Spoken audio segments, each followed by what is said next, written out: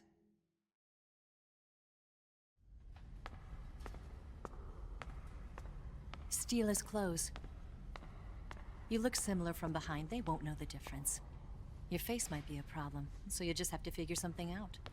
He should be somewhere in the East Wing.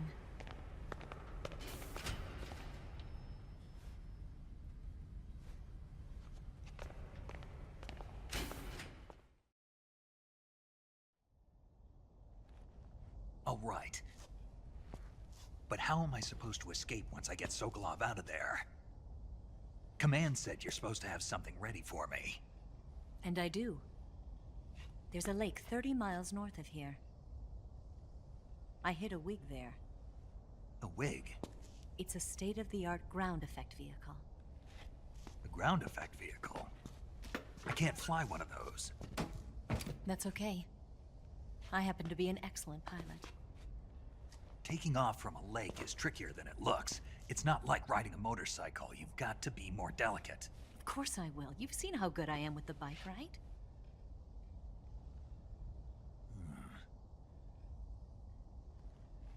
Right. You handle the escape then. I'll head for Groznygrad. Wait a minute. There's something I wanted to ask you. What? What's the story between you and the boss? She was like a mother, and my master. And your lover? It went deeper than that. Deeper? Half of me belongs to the boss. Do you love her? No, nothing like that. Do you hate her? Does it have to be one or the other? Love or hate? Between a man and a woman? You bet. For 10 years, we lived and died together. You couldn't possibly understand. And you think you can kill her now? That's your mission, isn't it? Assassinating the boss?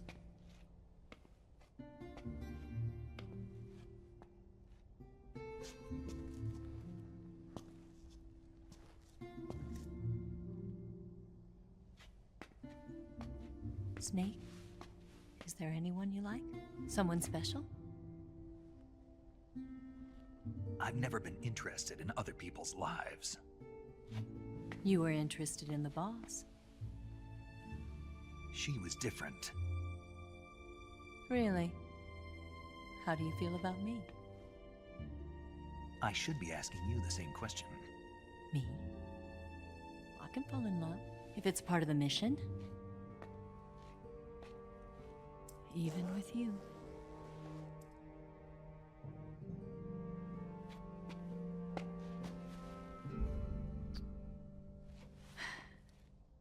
Snake?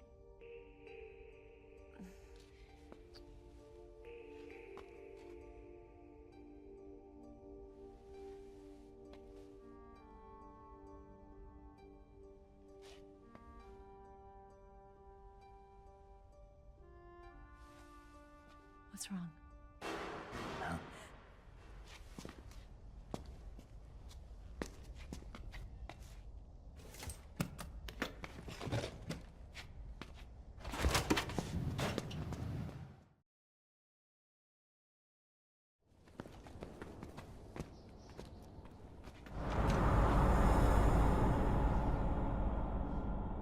See you around, Snake. Take care of yourself. What about you? I've got to hurry back and play my other part. Are you going to be okay? not sure. They're not stupid, and they know there's a spy. There's no way you could have gotten this far all by yourself.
Colonel.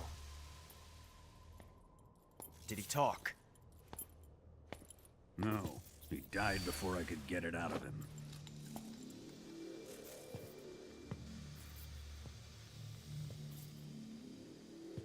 Wasn't the spy then?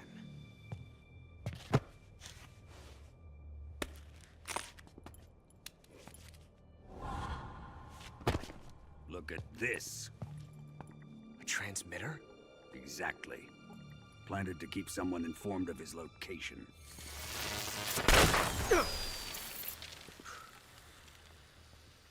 But does this mean Granin was the spy? Perhaps he was being used by someone else. Perhaps. This man was our comrade. Comrade or not, he's of no use to us now. I don't approve of your methods. I don't need your approval. I'm in command here.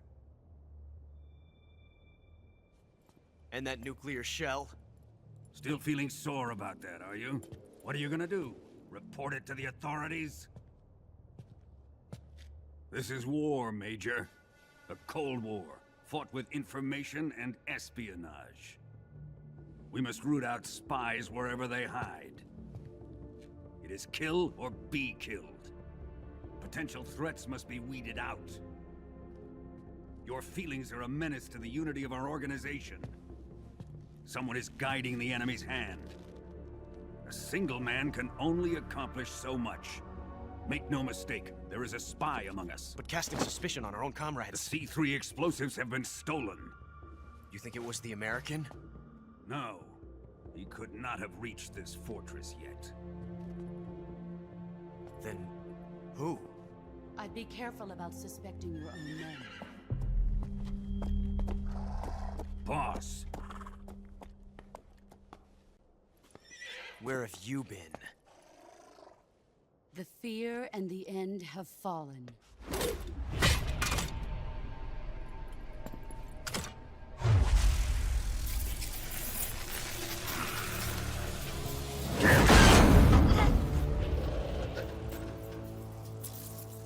CIA dog? That leaves only the Fury. How can the legendary Cobras be beaten so easily? He's good. Fallen for him? Don't worry. I'll take care of him. What is he after? It must be more than just Sokolov. America is out to destroy the Shagohod and get its hands on your inheritance. The philosopher's legacy. Huh? Impossible. The legacy, Then they're out to kill me as well. Colonel, tighten the security on this place. He's coming here, I'm sure of it. I'm gonna get the Davy Crockett.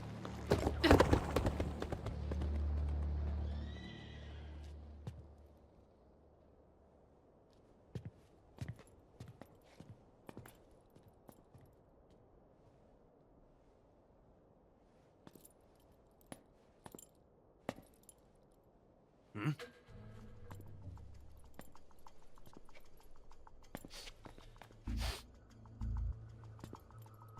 Perfume.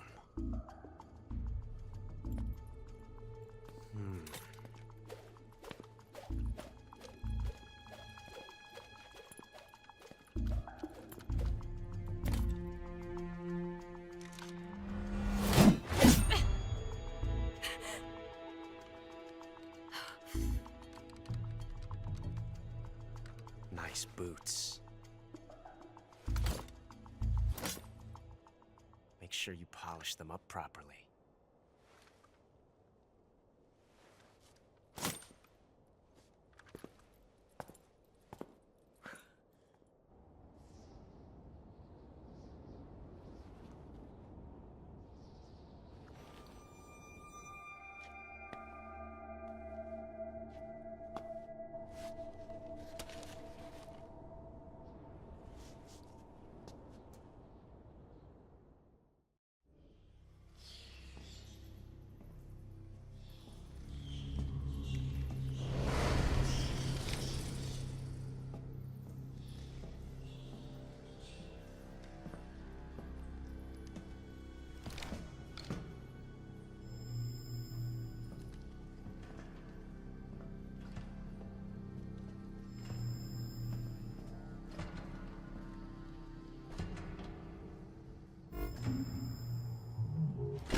I am the Fury. The flames of my rage will incinerate you. I came back from space. As I returned, I had one vision. The world set ablaze. And do you know what I saw there?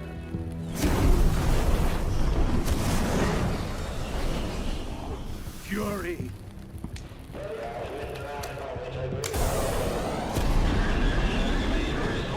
A great and terrible fury at being alive.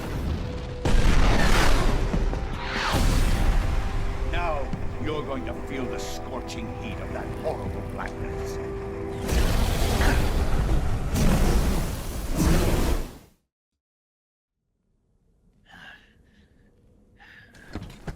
Boss, this is the end of the Cobras. You've got to live on. You're the only one left. I'm off. To join the sorrow.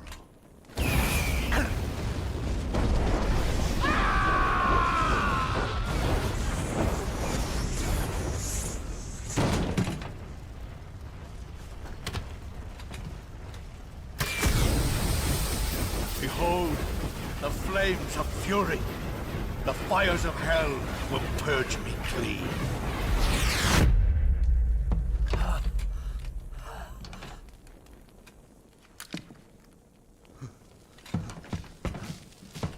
I can see it. Mission Control, do you read me?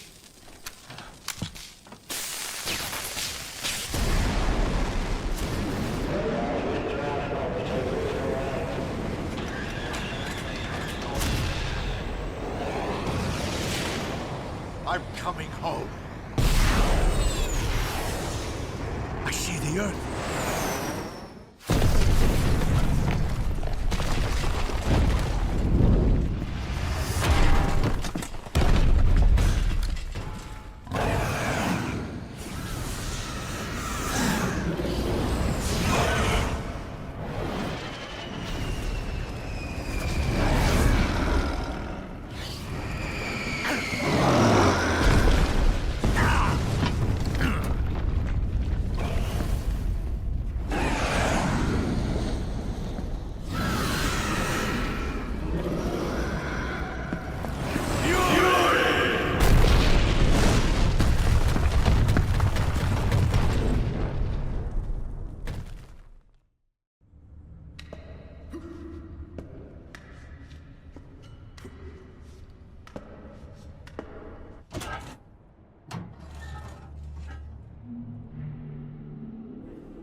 You can count on me.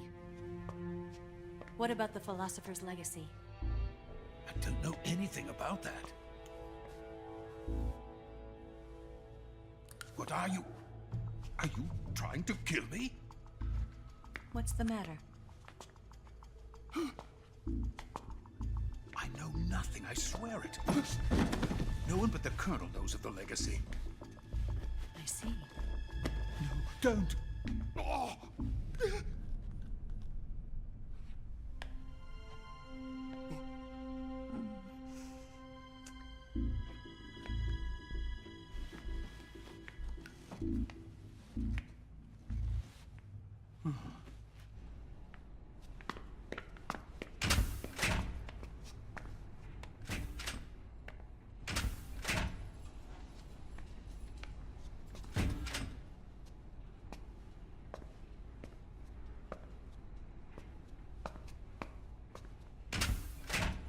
Who's there?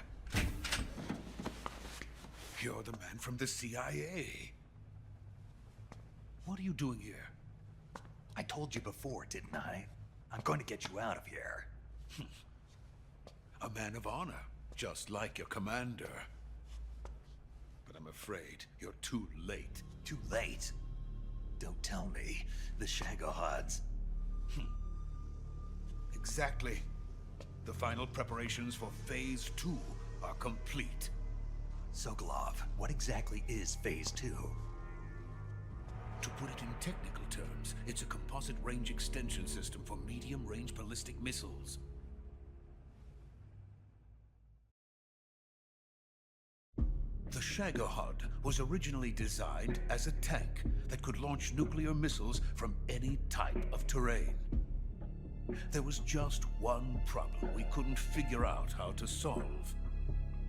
The ICBMs we have today are simply too big for the Shagohod to carry.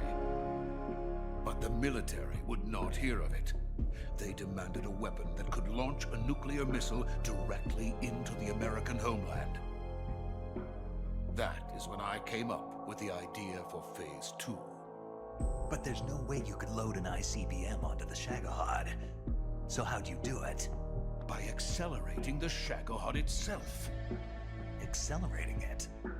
In Phase 2, a rocket booster unit is attached to the frame of the Shagohod. The unit incorporates the same technology used in the Vostok rocket that sent Major Gagarin into space. Using this booster, the Shagohod can achieve a land speed of over 300 miles per hour. That monster can go more than 300 miles per hour? Yes. And from this state of accelerated motion, it launches a nuclear missile. So, the Shagohod acts like the first stage of a rocket. Yes, precisely. The range of the missile launched by the Shagohod thus increases from 2,500 miles to 6,000 miles. 6,000 miles? That's enough to strike anywhere in the United States. Not only that, with the Shagohod, there's no need to construct giant silos like the ones used to house ICBMs. All you need is a runway about 3 miles in length, or its equivalent. And you can launch a thermonuclear strike against any location in the United States from anywhere in the Soviet Union. It cannot be detected by spy planes or satellites. It's a mobile fortress, capable of deploying in secret and launching its payload at any time. A weapon from hell. A completed prototype now sits in the hangar. At present, it is the only one of its kind. But Volgin is planning to mass-produce them based on that prototype. And deploy them all over the Soviet Union. Yes, and that's not the end of it. He's going to ship them to Eastern Europe, to Asia, to all the countries of the Eastern Bloc. Even worse, he intends to use the Shagohod as bait to foment armed uprisings among dictators, ethnic insurgents, and revolutionary groups throughout the Third World. His funds are nearly limitless. He could start mass production tomorrow if he wanted.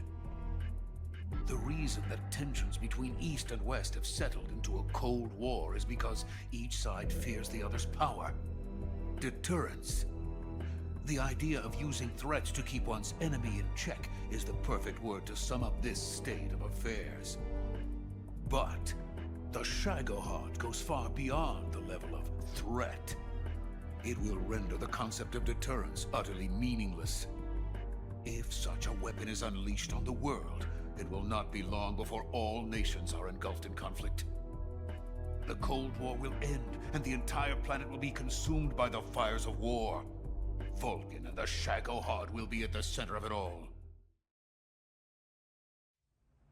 So you see, it's already too late.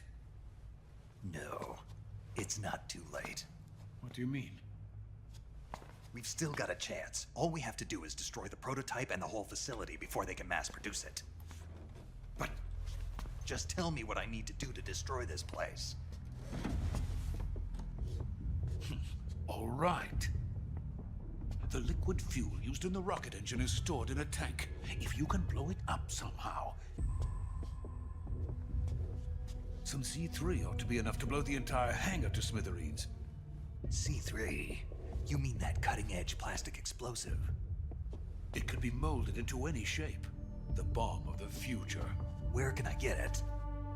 There was some in the armory here, but it's gone now. It was stolen by a female spy who was here a minute ago. Eva? No, that's not her name. Her name is Tatiana. She made her way in here by becoming Vulcan's lover. I thought she was your lover. Mine? Oh no, she is Vulcan's lover. This is my lover.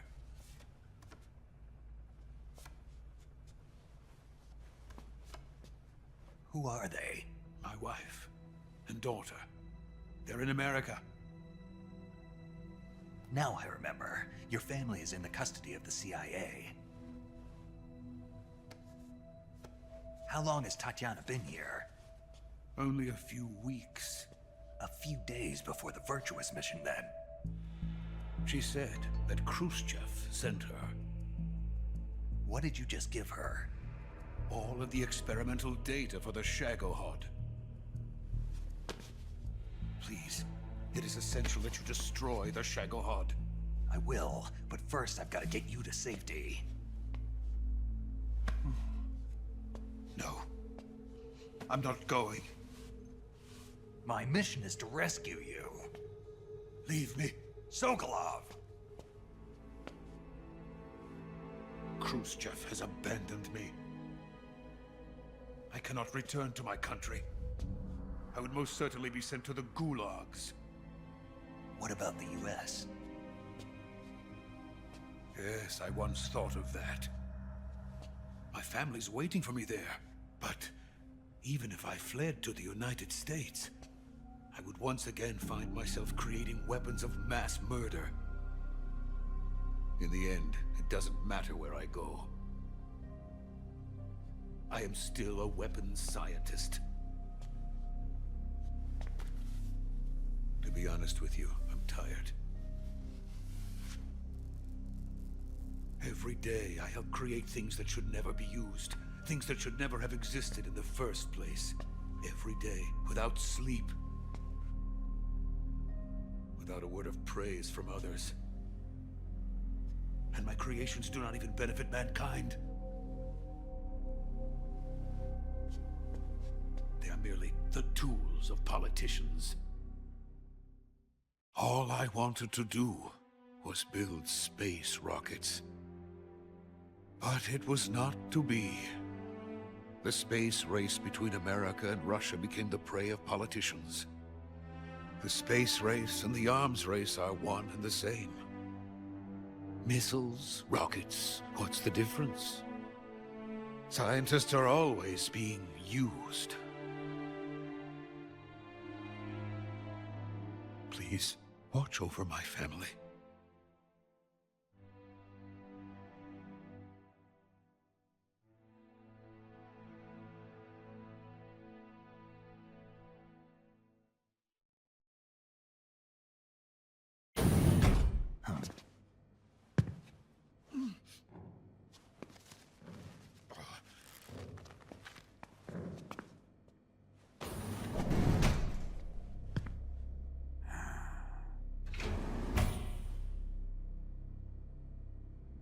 Major, what are you doing here? I've been waiting for you in my room.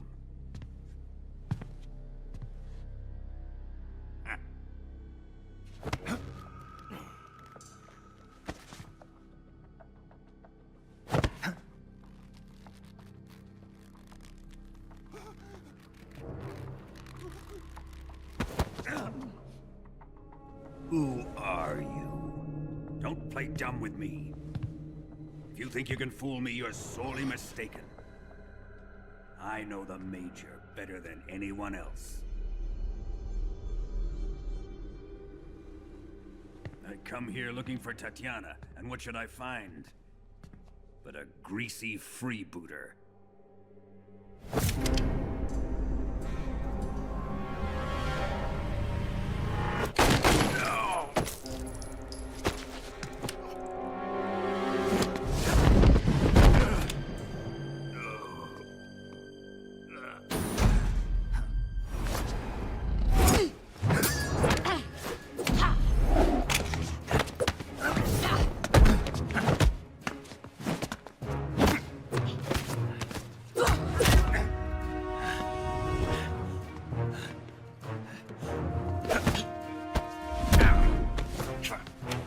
This fairy disguise.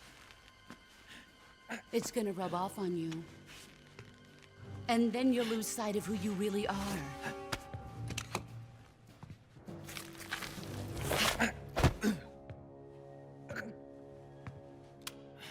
Stay out of this!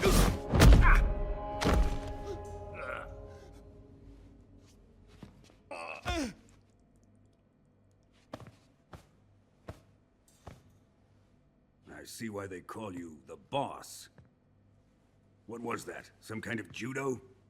No, it's called CQC, a basic form of close-quarters combat. He and I developed it together. Splendid. I'll take it from here. Are you going to kill him?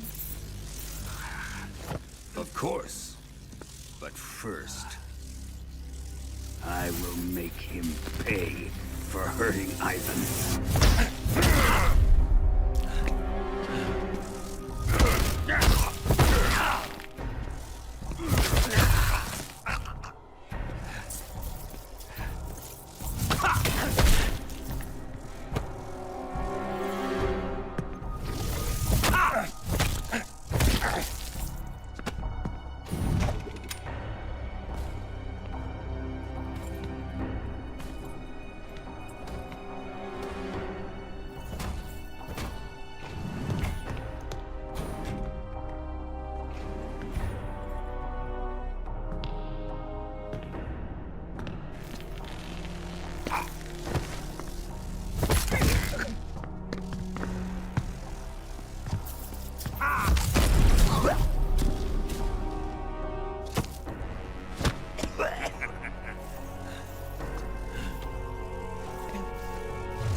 Tell me!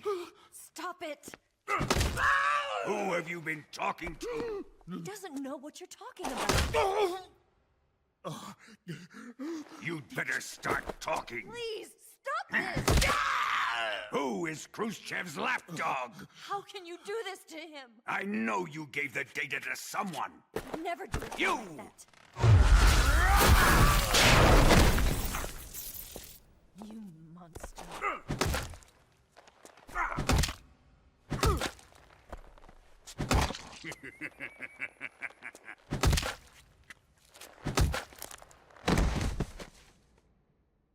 I guess he's dead.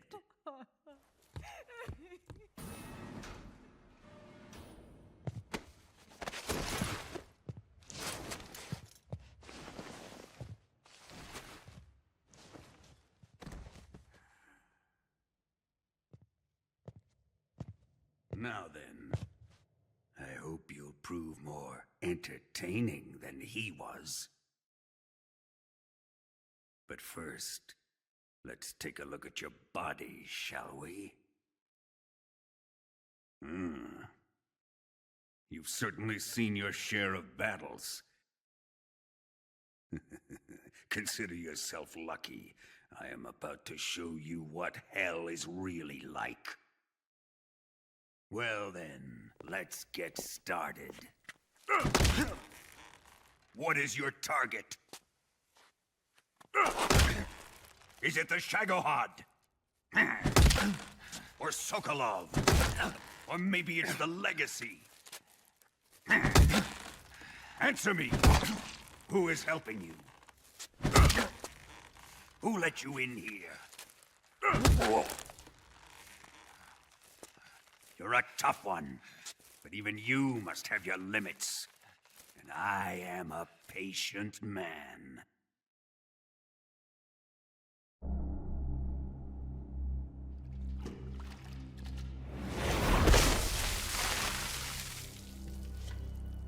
Here's where the fun really begins. My body carries an electric charge of 10 million volts. Let's see how you like this.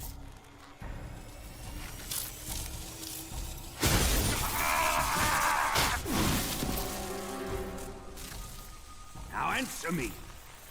How much does the CIA know?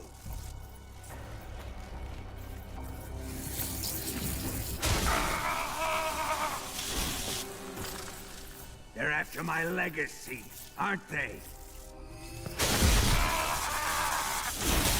Your real target is the Philosopher's Legacy, isn't it?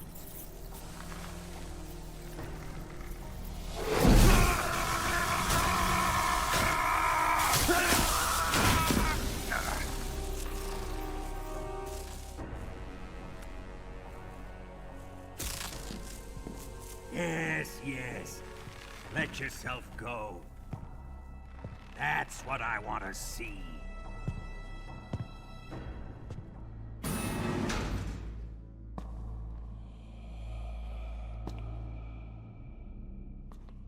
It's no use. He's not going to talk. He's been trained not to break. Trained by me.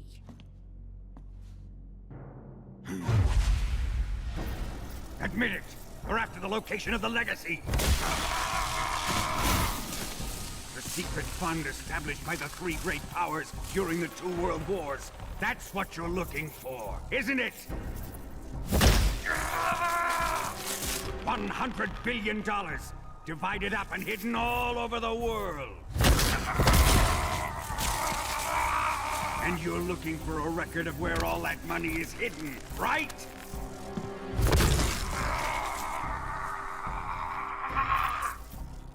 No matter. The Philosopher's Legacy is safely in my possession, in the underground vault of Groznygrad. You'll never lay a finger on it.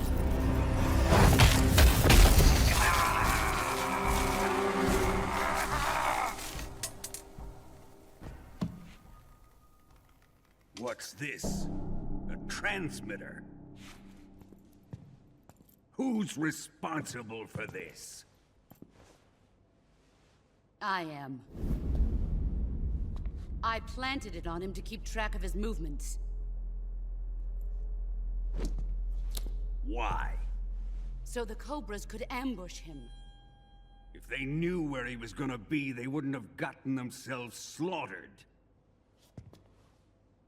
It pains me to do this, boss, but under the circumstances, I'm afraid I must ask you to show me some proof that you and he were not in collusion. You don't trust me, is that it? Not that.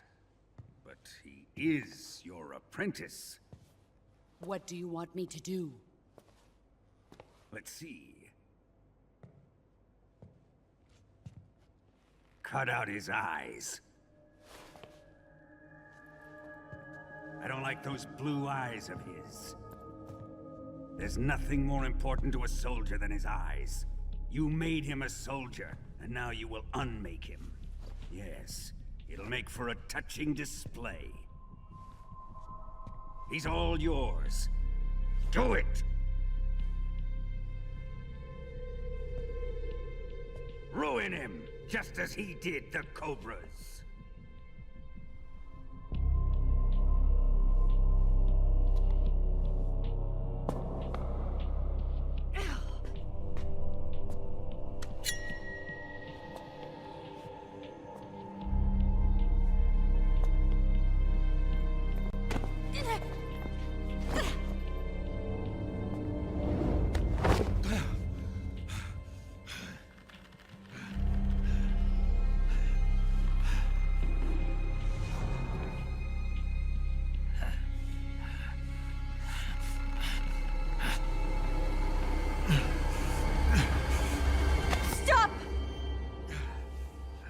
What is it, Tanya?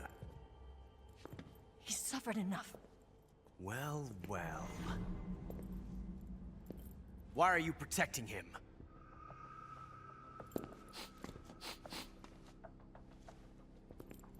That smell.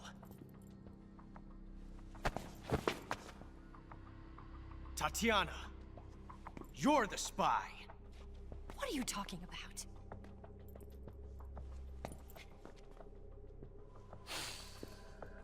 I know that smell. Stop it! Taking a fancy to her, eh, Ocelot? No, I have no interest in this woman. I want to test her.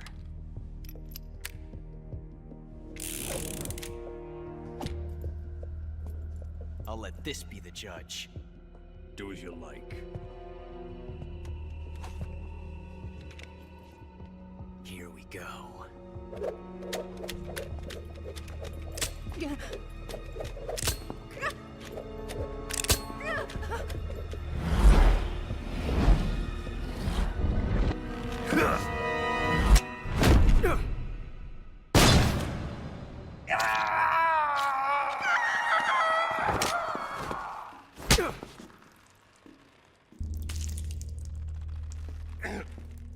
There, satisfied now?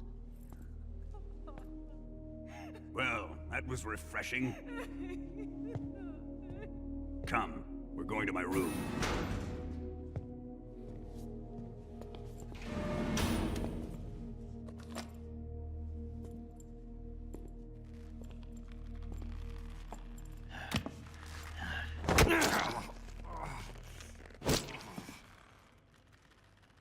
So you survived the Colonel's torture, eh?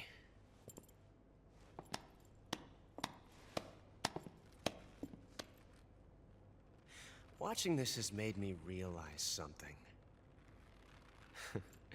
It's really not that bad.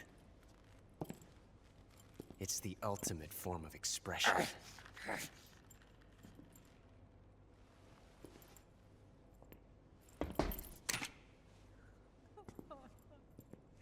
You got lucky this time, Tatiana.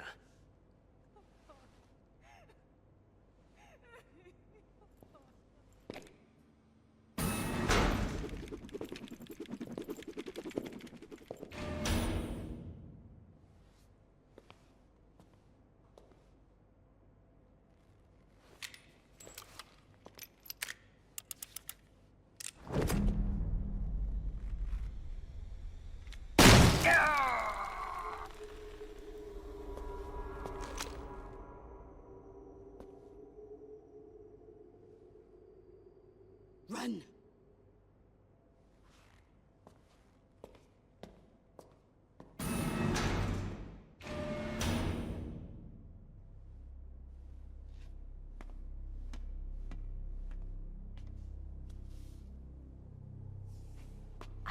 escape route for us. Go out and head west. Pass underneath the connecting passageway and go north. You'll find an open manhole there. You're... Quiet! Go through the manhole down into the sewers. The door at the north end of the sewers is unlocked. You can use it to get outside the fortress. I've got your equipment. We'll meet up later. Eva. But I can't get too close to your cell. You'll have to figure a way out of there yourself.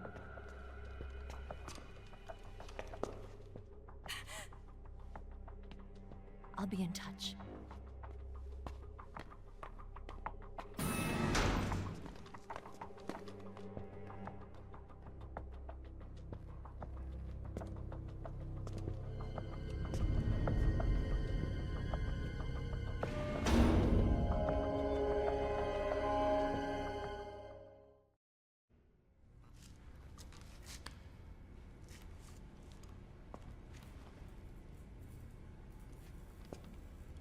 Hey, you're not such a bad guy after all. I guess not all Americans are dogs. You mean it?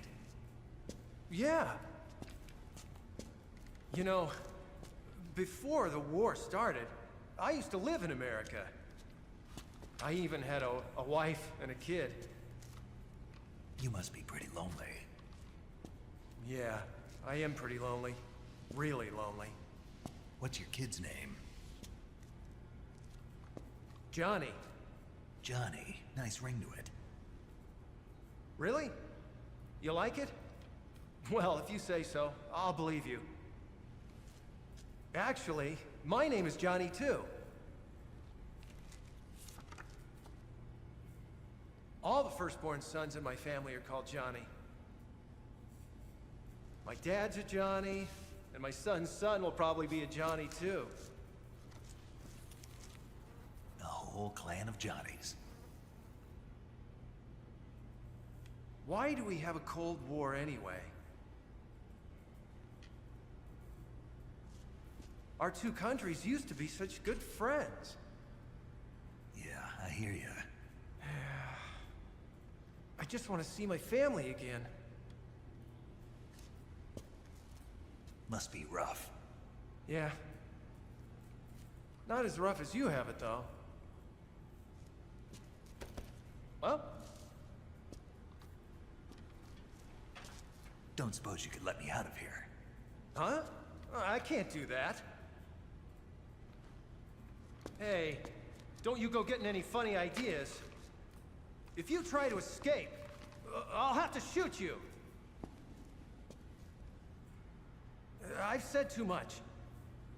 I gotta go.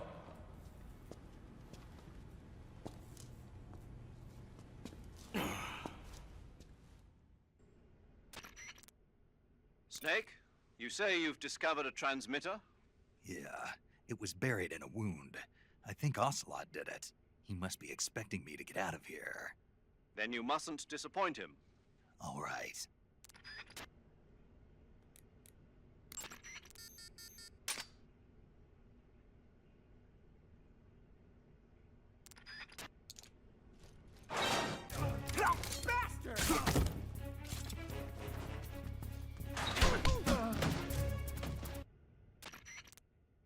Did you manage to escape? Yeah, I'm out. Be careful. In your present state, you're practically naked. You don't have a single decent weapon, and you'll never survive in a battle.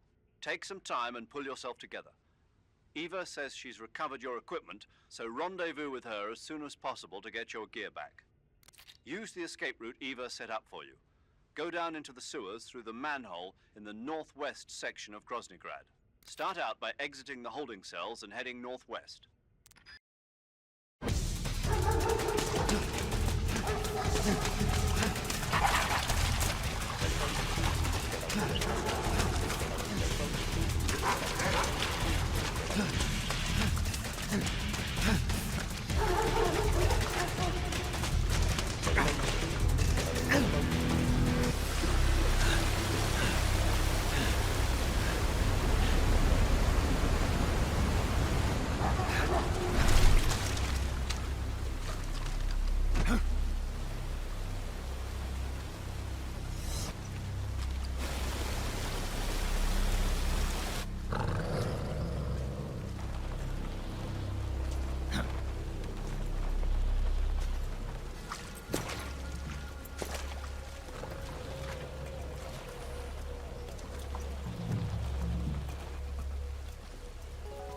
I've been waiting for this. Nobody interfere.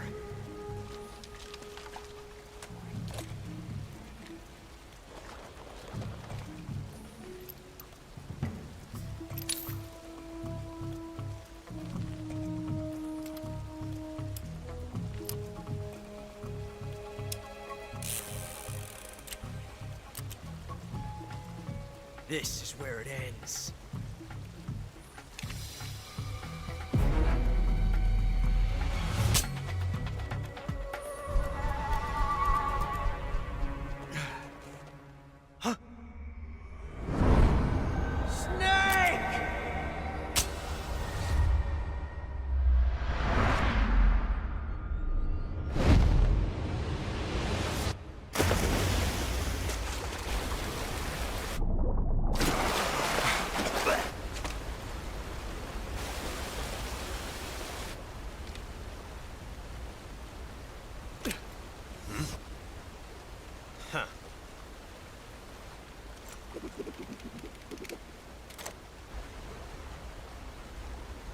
Don't die on me yet.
Are you one of the Cobras?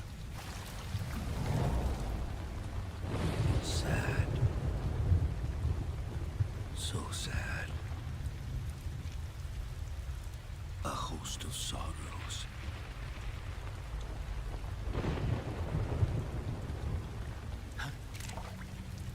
And you are one of them.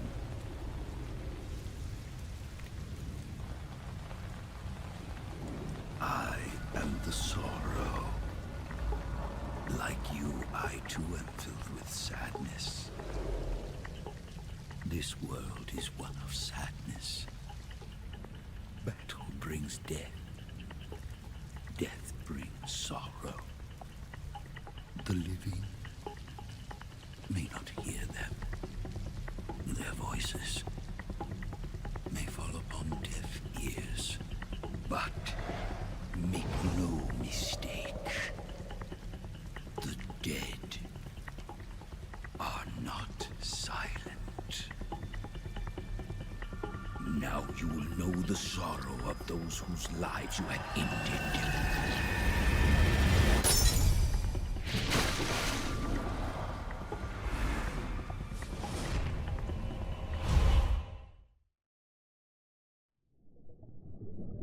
Boss, you have to shoot me. I can't. Shoot me. You want to finish your mission, don't you? Then you'll have to shoot me. The spirit of the warrior will always be with you. Don't be sad. We'll meet again someday.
Snake, are you all right? That was a close call. What the hell happened to me? You were halfway drowned at the bottom of the river. Almost crossed over to the other side. Other side? So that really was. Something on your mind, Snake? Major, was there a man in the Cobra unit called the Sorrow? Yes, I've heard of him. He was an uncanny soldier who fought alongside the boss. What kind of man was he? The Sorrow was a man with, well, special powers. He had ESP, which was the subject of extensive research in the Soviet Union at the time. He was especially gifted as a medium. A medium? Someone who can communicate with the spirit world and evoke the spirits of the dead. In other words, he could talk to ghosts. They say he could find out what was going on in a battle by talking to dead soldiers. What about him and the boss? What was the story between them? I don't know the details. Why don't we ask Sigint? Yo, I finished checking up on this Sorrow guy a while ago. Thought you guys already knew, though. Knew what? That he's dead. He's been dead for 2 years now. He died 2 years ago? At Yarsk. You know, those cliffs you were at. And the boss is the one who did him in. The boss? Yep. 2 years ago, the boss was sent by the CIA on a secret mission to Yarsk. That's when she met the Sorrow, who'd gone back to the Soviet Union after the Cobras broke up at the end of the war. Except this time they were enemies. And then what? The boss killed the Sorrow herself and accomplished her mission. At least, that's what the records say. So, he was never there in the first place. He just couldn't let go of the boss. You okay, Snake? Yeah, I'm fine. It looks like it's not time for me to die yet. I sure hope not. Otherwise, the whole mission is shot. We're counting on you, pal. Roger that. Eva? Snake, you didn't call. I was worried. Are you all right? Yeah, I took a pretty freaky detour. What are you talking about? Nothing. Forget it. Let's just say I'm back. Good. But how did you escape from the sewers? I jumped into the river. From all the way up there? You're out of control. Yeah, I got carried away by the current and almost drowned. Great. That's perfect. What do you mean that's perfect? I mean, if you ended up in the river, then I know a good spot nearby. Let's meet up there. Where is it? Keep going upstream until you get to a waterfall. A waterfall, huh? Right. Behind that waterfall, there's a cave. We'll meet in there. The cave behind the waterfall upstream. Got it. See you there.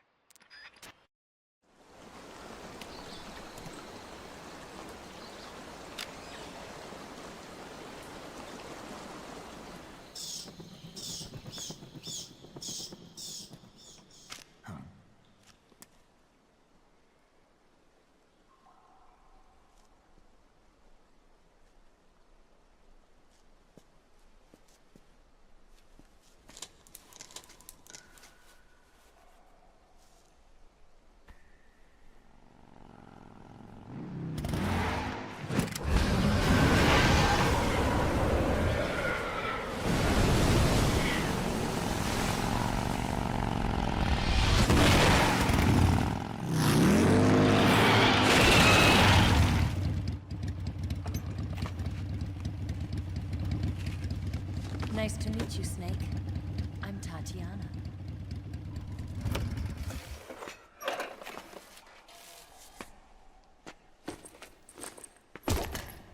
Here's your equipment.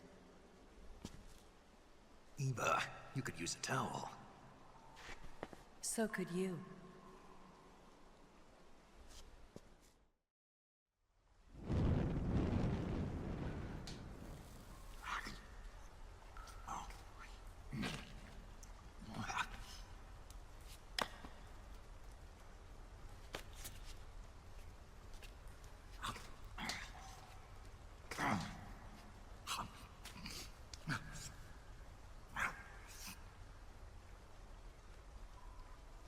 Want some? No thanks. Don't like snakes? Not for dinner. Didn't you have to eat them at the KGB? In my training, we always got the good stuff. French, Italian, that kind of thing. A regular Matahari. The least you could do is call me Cynthia. Tell me something. How does it feel to spy on your own country? I can't say it feels good, but it's my job.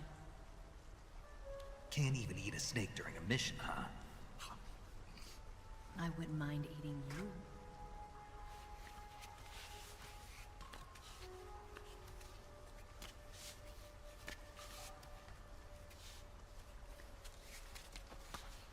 When this mission's over, you'll have to treat me to a nice dinner.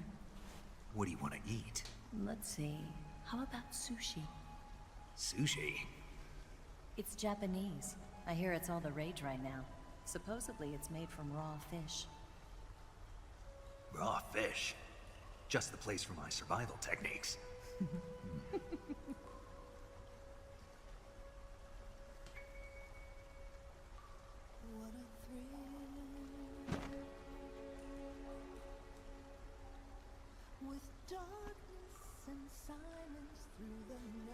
Snake? Thank you, Snake. I'll be your eyes from now on. I'm searching and I'll melt into you. What a fear in my heart, but you're so supreme. Thank you, Snake.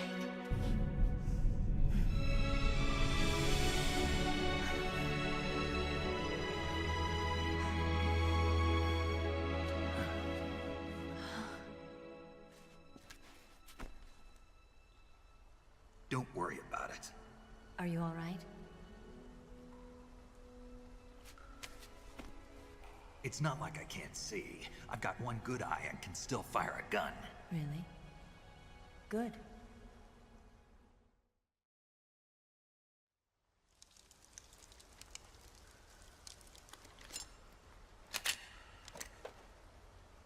Eva, didn't you steal some explosives out of the fortress?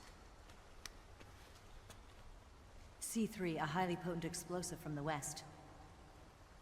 It can be molded into any shape, like clay. With just this much, you could blow up the Shagohod and the lab along with it. Is that right? Yeah, but there's a trick to using it. Tell me about it.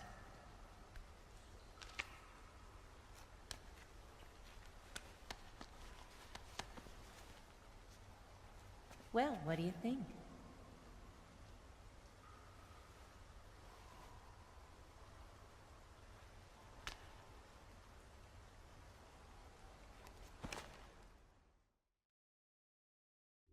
The Shagohod's booster unit uses liquid fuel. The fuel tanks are in the main wing of the weapons lab in the hangar housing the Shagohod itself. So I should blow up the tanks. That's the basic idea. It should be enough to blow up the entire hangar. There are 4 fuel tanks. In order to destroy the hangar, you'll have to set explosives on each of those tanks. All 4 of them? It should be no sweat for you. Besides, the scientists had the day off today. So the hangar's completely deserted. Not quite. They've still got guards posted there. So what do I do after I set the C3? The bombs run off a timer. Once the timer has been set, the countdown will begin. When the timer reaches 0, the bombs will all go off at once. How long do I have? 20 minutes. Once the Phase 2 trials are finished, I wouldn't be surprised if they kill all the scientists to prevent them from talking. So you've got to act fast. I'll take care of it. Eva, did you get the data on the Shagohod from Sokolov? Yeah, that's the mission I was given. By Khrushchev? Mm-hmm. America doesn't have any use for it, does it? Huh. But I haven't forgotten my other mission either. Helping you out.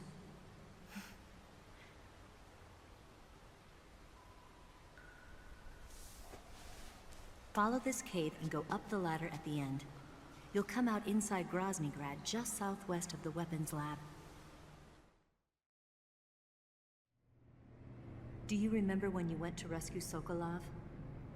Remember there was a locked door when you entered the main wing from the second floor of the east wing? Yeah. That's the entrance to the Shagohod's hangar.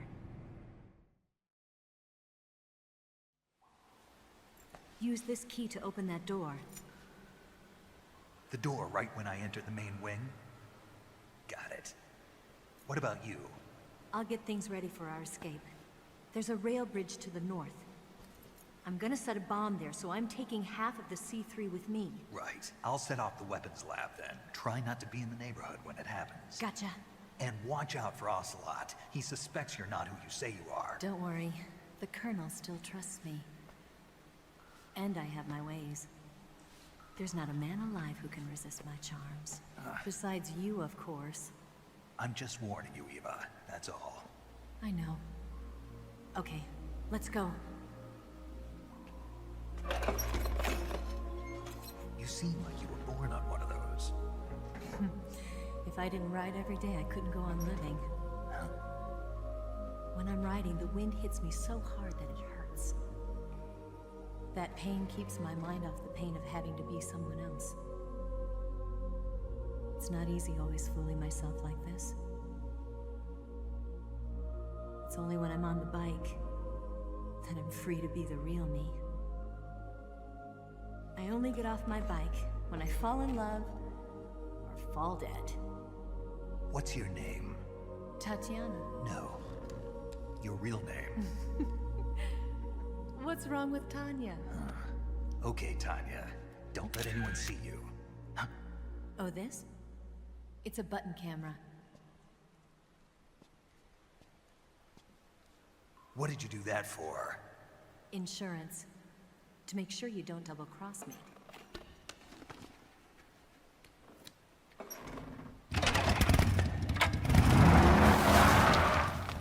Hey. What? You're gonna get wet again.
Snake, I see you've managed to sneak into the hangar. Yeah, the Shagohod's in here. The completed Phase 2 Shagahod represents a grave threat to the West. We can't allow it to be mass-produced. You've got to destroy it. Eva's got the data on the Shagohod. Do you think that's safe? Well, I wouldn't exactly say it's safe, but Khrushchev is a shrewd leader. I can't imagine he'd use it for anything other than deterrence. Volgin, however, is a different story. He's planning to use the Shagahod to turn the Cold War into a blazing hot one. We can't let him have it. Agreed. That leaves just one more mission for you to carry out. The boss. Exactly. For now, just focus on destroying the Shagahod. Yes, sir. I'll let Sigint fill you in on how to destroy it. Yo, like Eva was saying, if you're looking to blow the whole place sky high, the best way is to take out those liquid fuel tanks with the C3. You know there's 4 tanks in there, right? You have to put C3 on all 4 of them. To plan a C3 charge, all you gotta do is equip the C3 and press the attack button while standing near a tank. Just like TNT. But make sure you don't plant it in the wrong place. You barely got enough C3 as it is, right? Good point. I'll make sure not to plant it anywhere else. Good, man. And be careful. Liquid fuel has a nasty habit of going off at the slightest shock.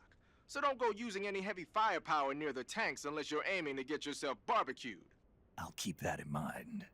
The C3 charges all have to go off at once if you want to bring down the hangar in one fell swoop. So if I were you, I'd wait until after you plant the last charge to start the timer mechanism. All right. I'll make sure I finish planting all 4 charges before I start the timer. Once the timer's set, you've got 20 minutes until it explodes, right? So make sure you get your ass out of that place by then. I think that's about all I've got. The rest is up to you.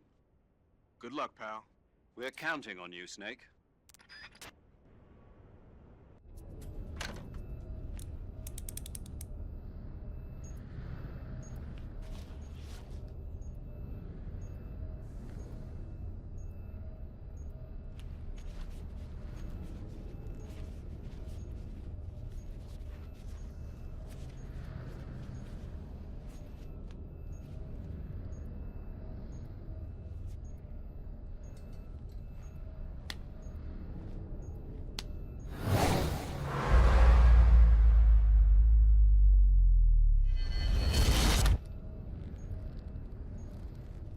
Got you this time.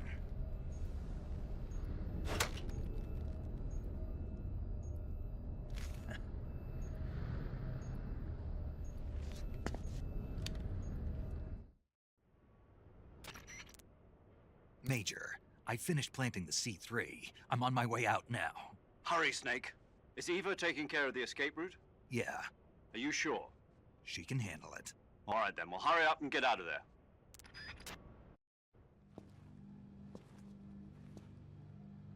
Snake!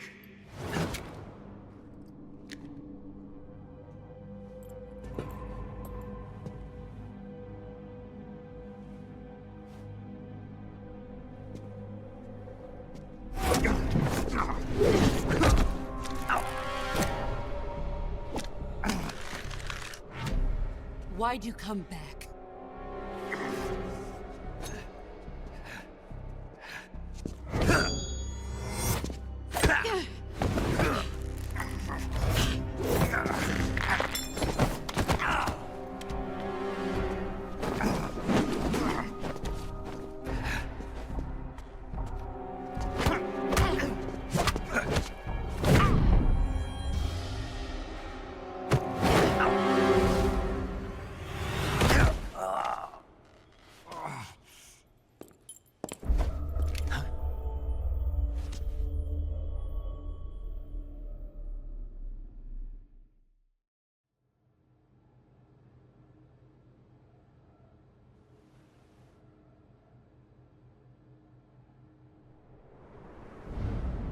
This woman was found snooping around my underground vault. When she was captured, look what we found on her.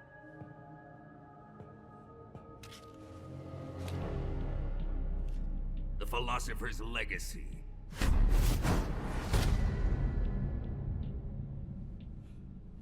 This microfilm contains all the information regarding the legacy. You might say that this film itself is the philosopher's legacy. It was the smell that gave her away. No, not the perfume. It was gasoline. Motorcycle gasoline. She reeked of it. To think that lovely Tatiana was a spy. We found this radio along with her too.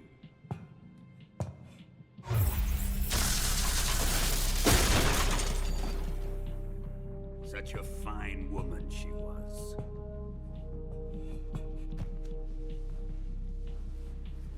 It almost pains me to have to kill her.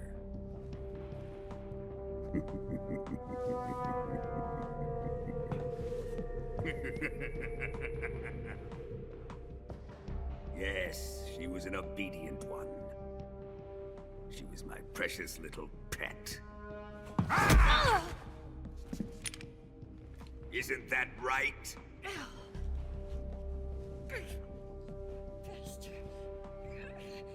What was that? Do you have something to say to me? Go to hell.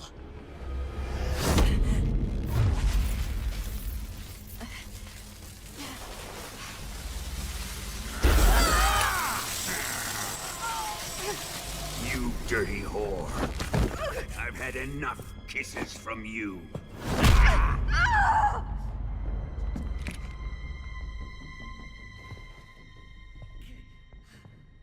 I should have known. Sokolov wasn't man enough to have a lover like that.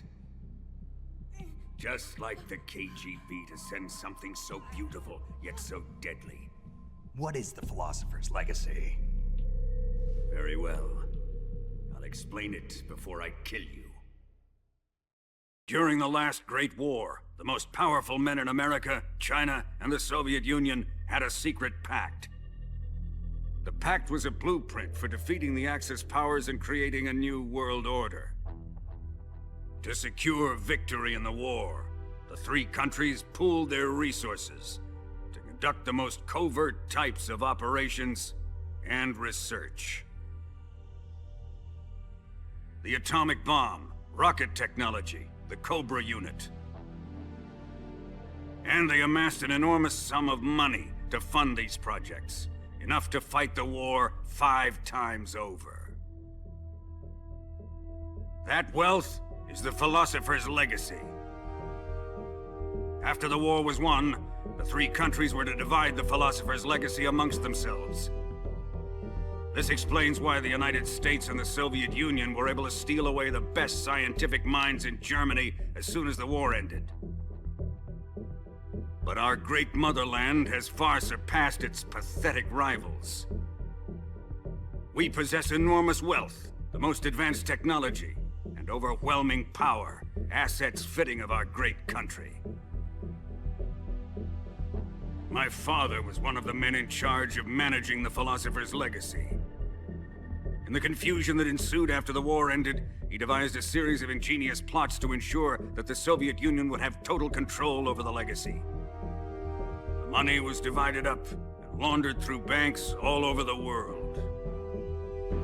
Switzerland, Austria, and Hong Kong.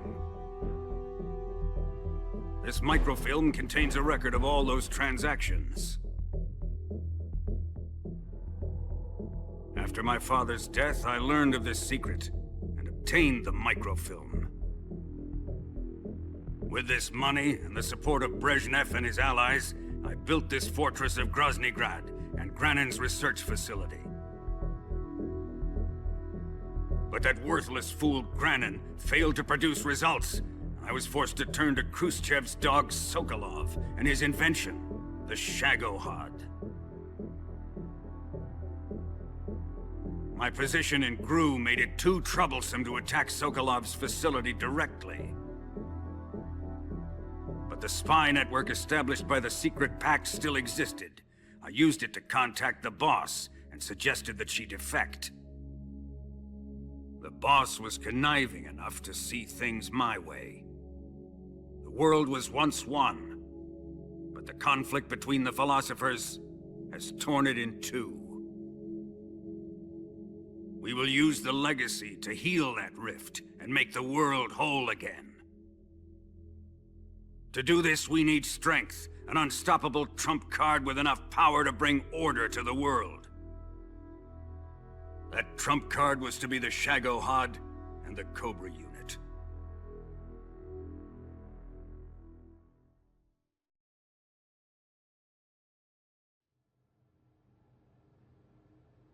I have lost the Cobras, but I still have the Shagohod and the legacy. There is nothing America can do to stop us. Boss, take this someplace safe.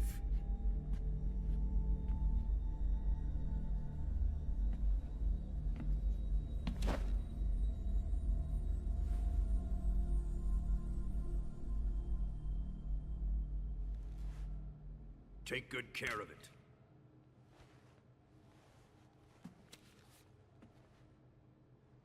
He wouldn't have come waltzing back in here unless he had a reason. The C3's been stolen. He must be planning some sort of sabotage. I'll go see if there are any surprises waiting for us. I'll dispose of her as well.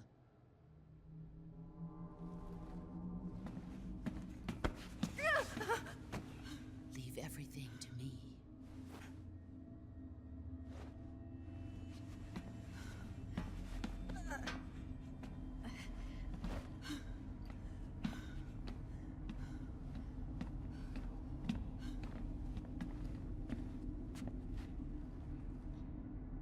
Fight like a warrior, Volgan. But of course.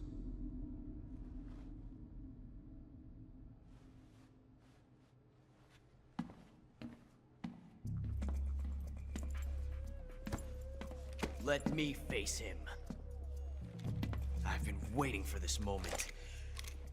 Time to get even.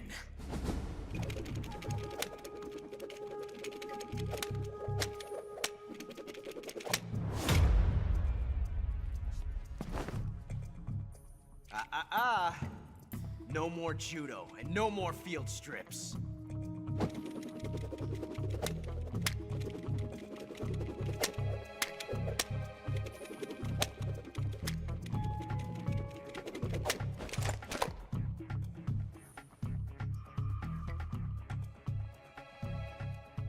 Enough of this.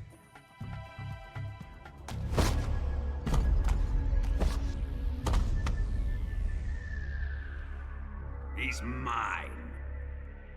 You will stand right there and watch. Got it? Please, Colonel, let me— Silence!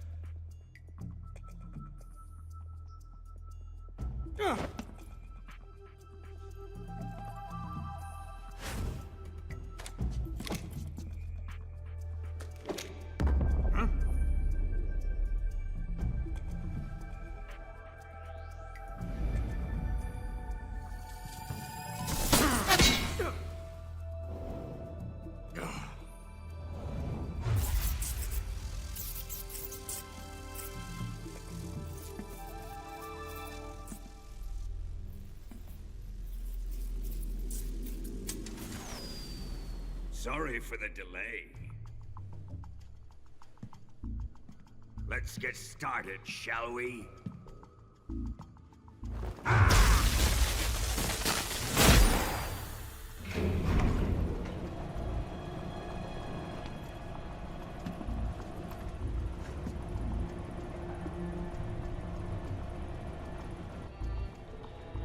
This is a once-in-a-lifetime battle. Let's make it a good one.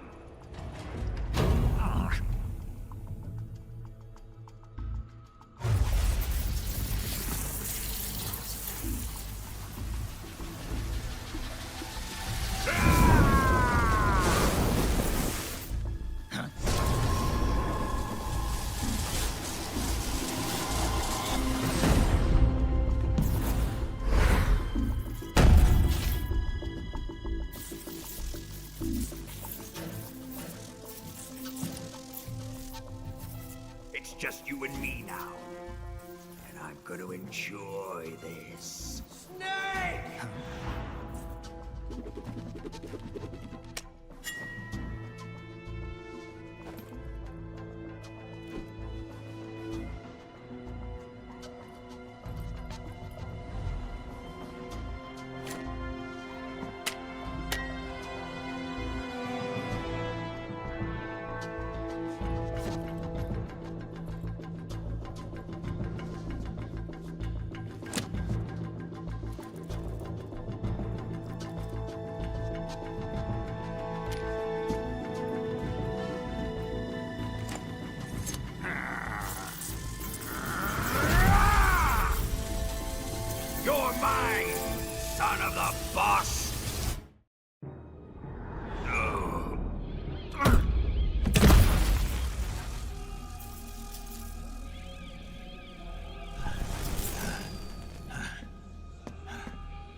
Faster!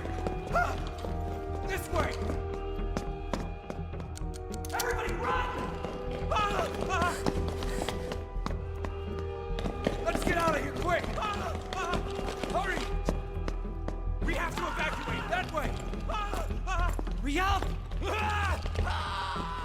Evacuate!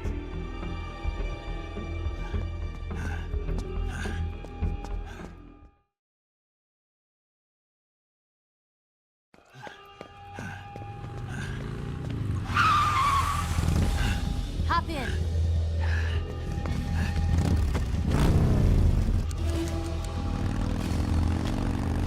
Step on it.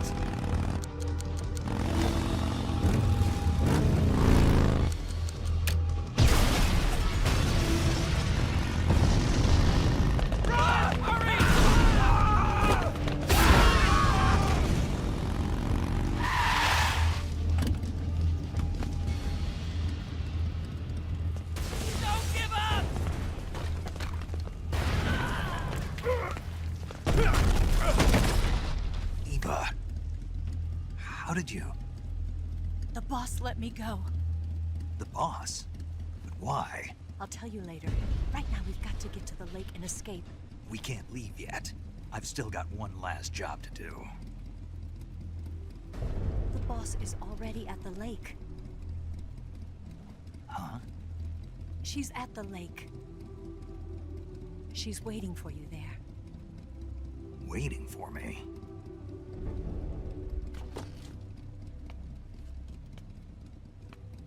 I was hoping I wouldn't have to tell you.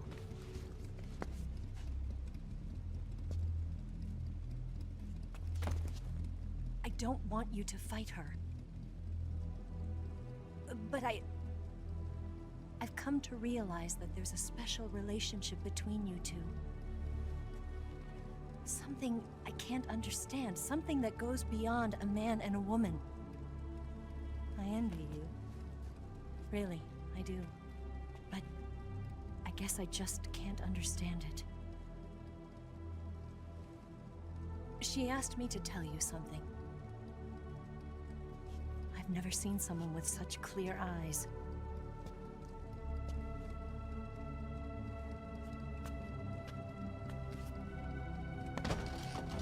There. I said it. Ready to go? Yeah.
Him.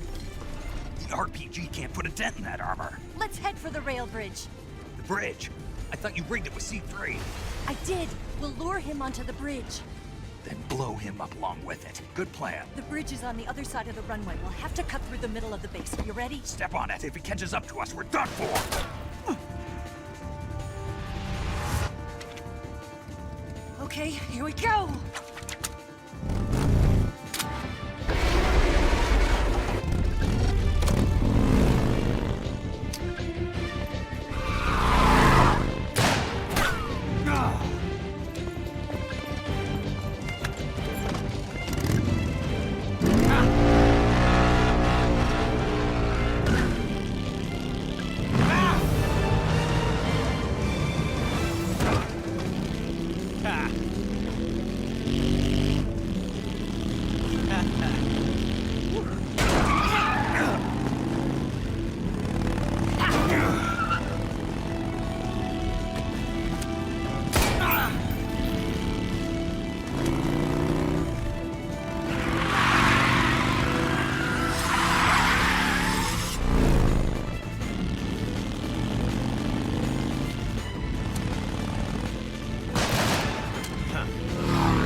I've got a surprise for you. You won't be getting away this time.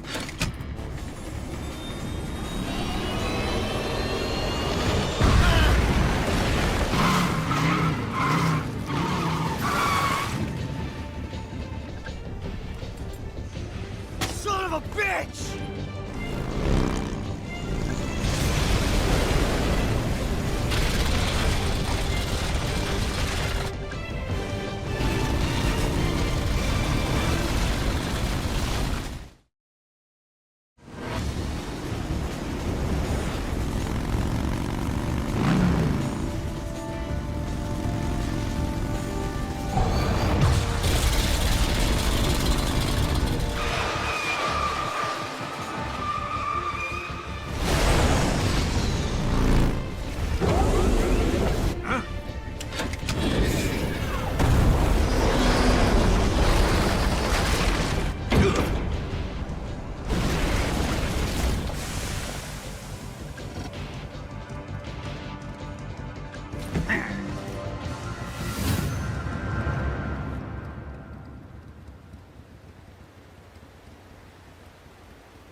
Snake, we've only got one chance. We'll lure him over towards the other side.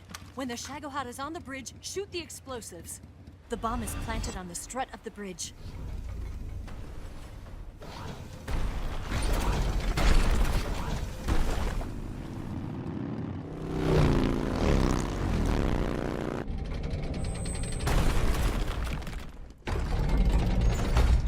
Let's go!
One C3 charge. Keep your aim steady. The Shagohod's not there yet. Let it come closer. It's still too early. Keep your aim steady. Keep your aim steady. Keep your aim steady. The Shagohod, it's here!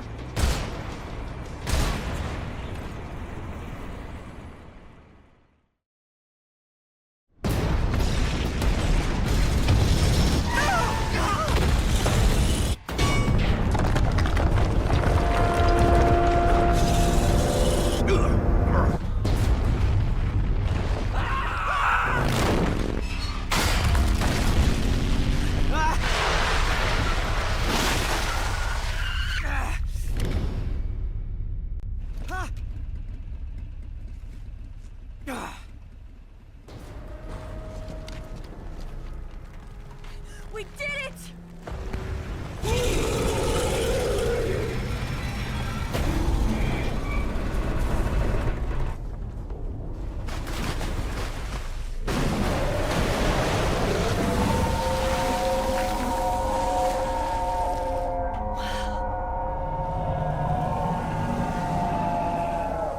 It's over.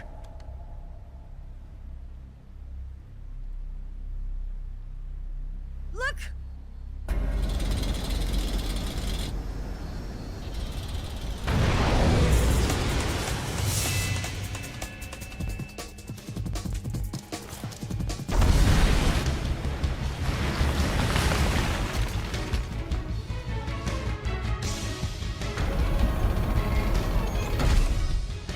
I'm not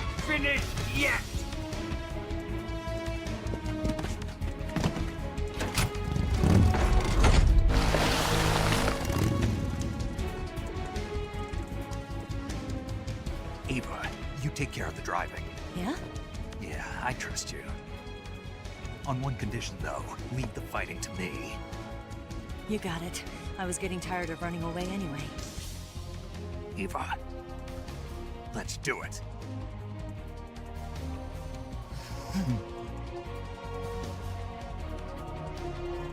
For luck.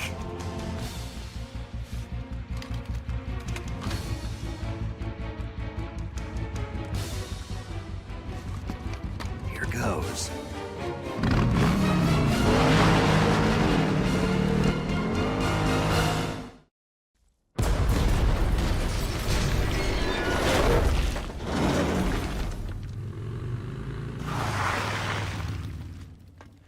Did we beat him?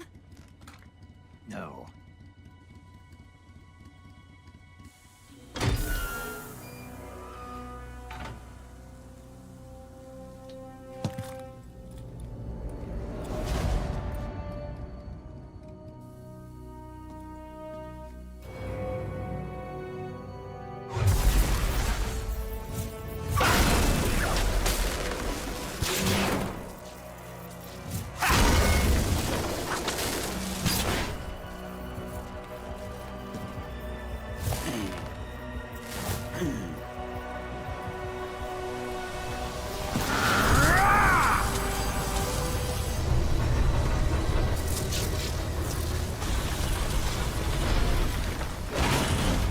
Get off! What? I'm gonna lure it back here. You're gonna use yourself as bait? Are you insane? I'm used to this guy. I know how to handle him.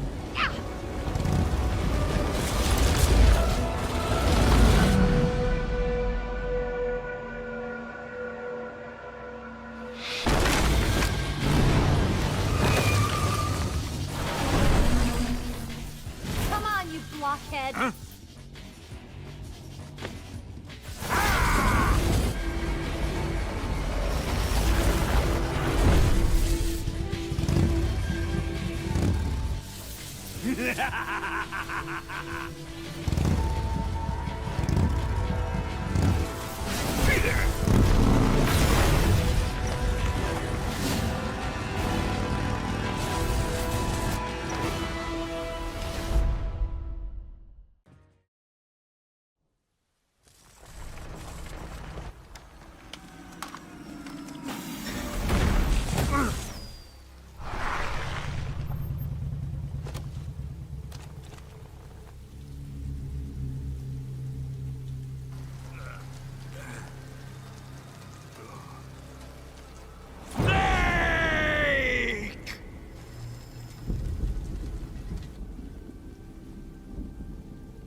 Who's afraid of a little thunder?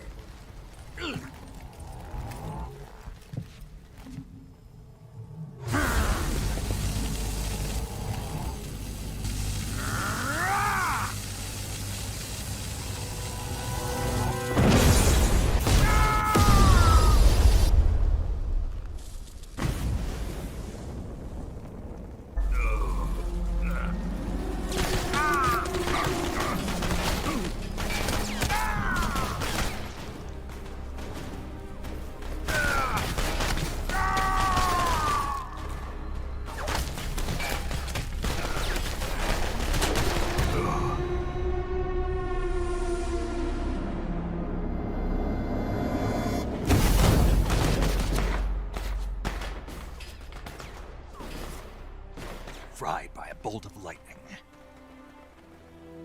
A fitting end.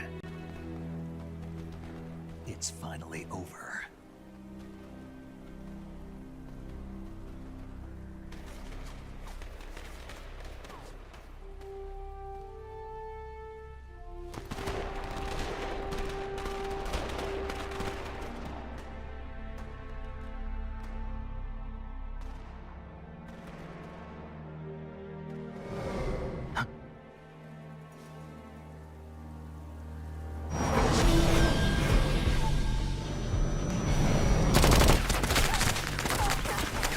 No time for this now. The escape craft is just up ahead.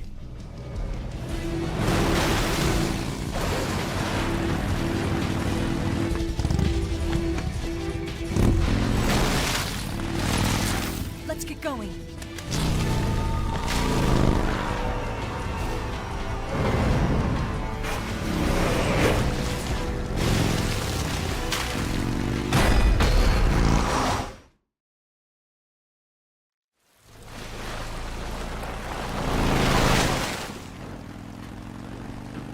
Looks like they finally gave up. Don't start celebrating yet. We're leaking fuel. Damn it. Tank shot up.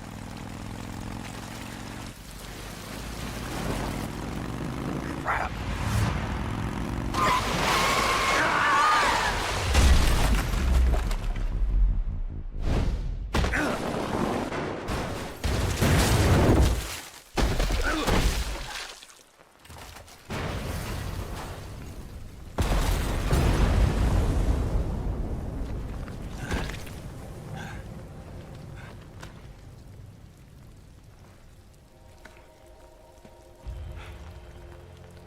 Eva! I'm over here.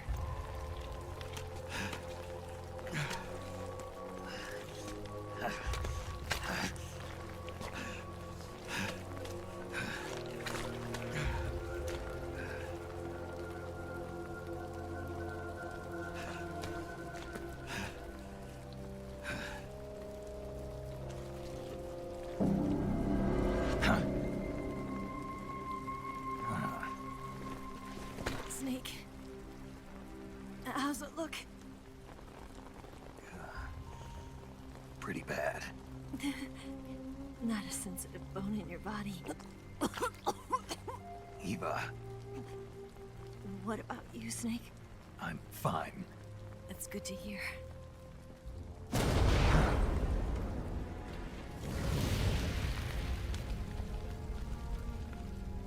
We have to get away from here, Eva. Let's go. Leave me. Eva! The boss is waiting for you.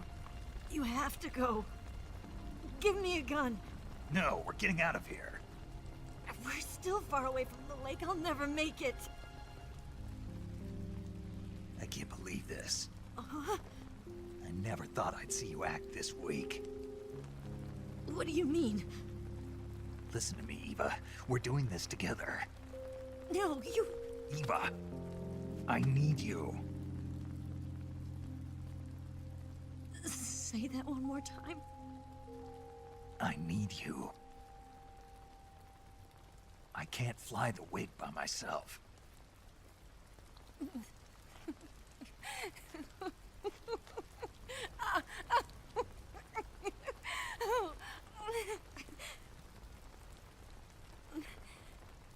All right, then. I guess I'd better help you out.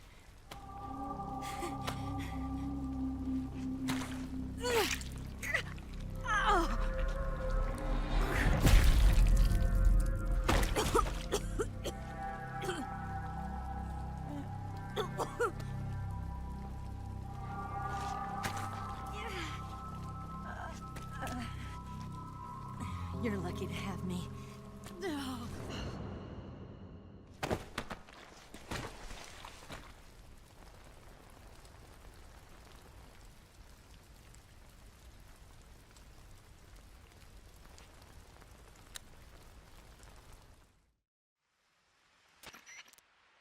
Snake, can you hear me? Paramedic, thank God. Eva's been seriously hurt. So have you. Luckily, I think her organs are all intact, but... Calm down, Snake. Calm down. You'll both be fine as long as you get the proper emergency treatment. But you're the only one who can do this. Understand? So you've got to calm down. Right. Okay. Okay. Now let's open up the survival viewer and treat the injury. Do you have supplies with you? I'm running kind of short. Then by switching the survival viewer over to Eva, you can treat her wounds too. Now get to work. Oh, and Snake, I'm pretty sure you know this already, but if you don't have enough supplies for the both of you, your wounds come first. Huh? Do you get my meaning, Snake? You've still got a mission to complete. Yeah, I know what I have to do. Snake? Like this.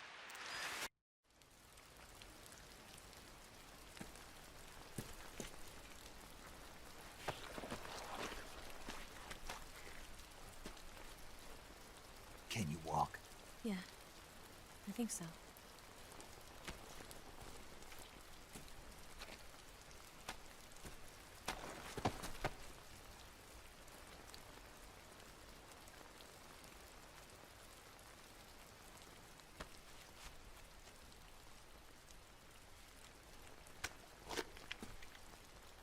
Here. It's different from the Mauser. When you're using a two-hand grip, you have to be careful where you put your hands or your fingers will get burned by the exhaust gas from the cylinder gap.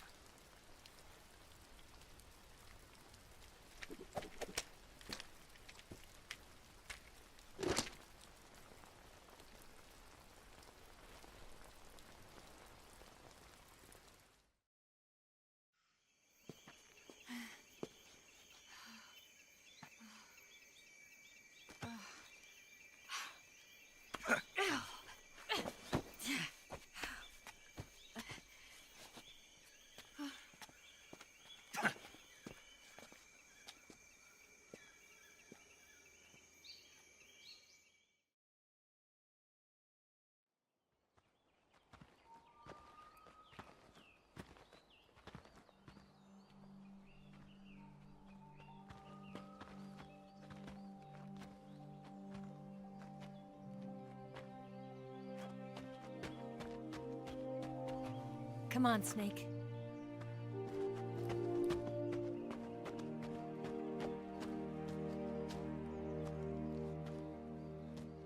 We made it. We made it. Over there.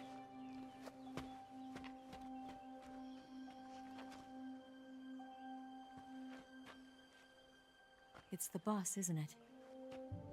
I'll go get the wig ready to take off. Right. I'll leave you two alone. But come back in one piece, okay?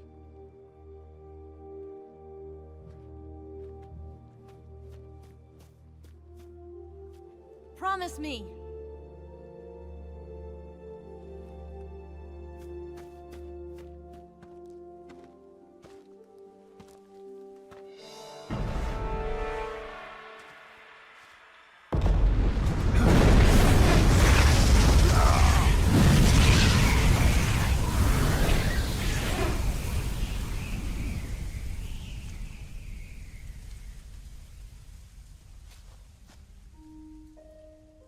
Life's end. Isn't it beautiful? It's almost tragic. When life ends, it gives off a final lingering aroma. Light is but a farewell gift from the darkness to those on their way to die. I've been waiting, Snake, for a long time. Waiting for your birth, your growth, and the finality of today. Boss. Why are you doing this? Why? To make the world one again. The world used to be whole. But with the end of the Second World War, the philosophers began to fight amongst themselves, and the world was torn apart. The Cobras, my comrades who trained and fought alongside me, were torn apart as well. The foibles of politics and the march of time can turn friends into enemies just as easily as the wind changes. Ridiculous, isn't it? Yesterday's ally becomes today's opposition. And this Cold War?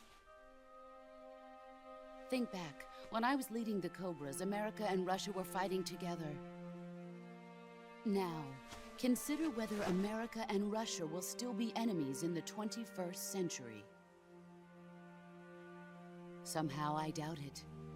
Enemies change along with the times, the flow of the ages, and we soldiers are forced to play along.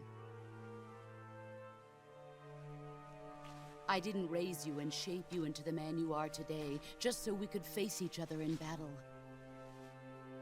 A soldier's skills aren't meant to be used to hurt friends. So then what is an enemy?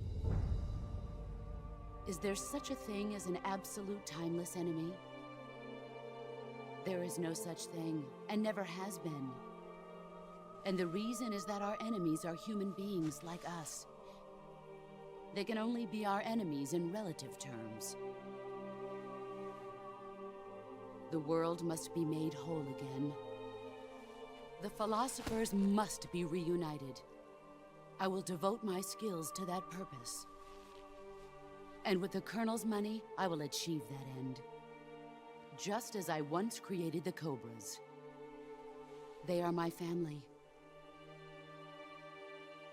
I may no longer be able to bear children, but I still have a family.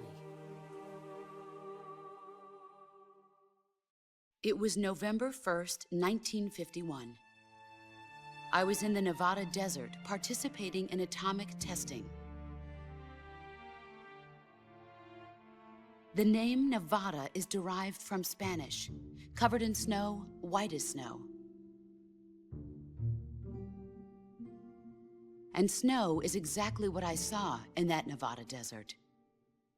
It froze my blood white. Snake, you were an atomic test subject, weren't you? On Bikini Atoll. That's part of the reason I was drawn to you. You and I are alike. We're both slowly being eaten away by the karma of others. We'll never have the chance to die peacefully of old age. We have no tomorrow. But we can still have hope for the future. In 1960, I saw a vision of the ideal future from space. 3 years earlier, the Soviet Union had succeeded in launching Sputnik, the first man-made satellite in history, into orbit. This came as a huge shock to the United States. In response, America threw everything it had into its own manned spaceflight project, the Mercury program. Even as the Soviets seemed poised to send their first man into space, America was still experimenting with chimpanzees and rockets. The government wanted human data. So they secretly decided to send a human being into space. I was the one they chose. At the time, they didn't have the technology to block out cosmic rays, and whoever they sent up would inevitably be exposed to heavy radiation. That's why they chose me. After all, I'd already been irradiated once. Of course, you won't find any of this in the history books. I could see the planet as it appeared from space. That's when it finally hit me. Space exploration is nothing but another game in the power struggle between the US and the USSR. Politics, economics, the arms race, they're all just arenas for meaningless competition. I'm sure you can see that, but the Earth itself has no boundaries. No East, no West, no Cold War. And the irony of it is, the United States and the Soviet Union are spending billions on their space programs and the missile race, only to arrive at the same conclusion. In the 21st century, everyone will be able to see that we are all just inhabitants of a little celestial body called Earth. A world without communism or capitalism, that is the world I wanted to see. But reality continued to betray me. In 1961, I was sent to Cuba, to Bahia de Cochinos. It was part of a CIA-sponsored invasion under the guise of taking Cuban exiles back to their country. But the US government betrayed them. Our weak-kneed president held back their air support. Defenseless, the exiles were annihilated by the Cuban army. All I could do was watch in silence. I was set up by the very country I'd sacrificed so much for, by the very government I dedicated my life to defending. I was driven from the surface world, and I went underground. Then, 2 years ago, I faced the sorrow, my old comrade in battle. He was my friend. But one of us had to die. I was left with no choice. The sorrow gave his life for me. There is no enmity between us. One must live, and one must die. That was the mission. The ones who gave me that mission were the philosophers. Early in the 20th century, the true holders of power in the United States, the Republic of China, and the newly formed Soviet Union gathered together in a secret meeting that would later be known as the Wise Men's Committee. The secret pact they formed there marked the beginning of the philosophers. But the last of the original members died in the 1930s. After that, the organization began to run out of control, and the Wise Men's Committee degenerated into a mere shell of its former self. The philosophers of today have no sense of good or evil. Their influence extends to countries and organizations involved in every aspect of every war. They have become war itself. That's how they operate. The sacrifices of war cause a shift in the times. This shift leads to renewed conflict, and in turn triggers the next war. Like a nuclear chain reaction, each conflict sparks countless others, forming an endless spiral that will continue on for eternity. Do you understand what I'm saying, Snake? By consuming me and you, the philosophers intend to keep that cycle going forever. It was my father who explained all of this to me. He was one of them. You see, I am the last remaining child of the philosophers. But after he revealed the truth, my father was killed by that same shapeless, formless organization. And my father isn't the only thing the philosophers have taken from me. In June of 1944, the Cobras and I took part in the landing at Normandy. We'd been given a top-secret mission to locate and destroy enemy V-2 rocket installations. I was pregnant at the time. The sorrow was the father. I gave birth on the field of battle. A beautiful baby boy. But my child was snatched away from me by the philosophers.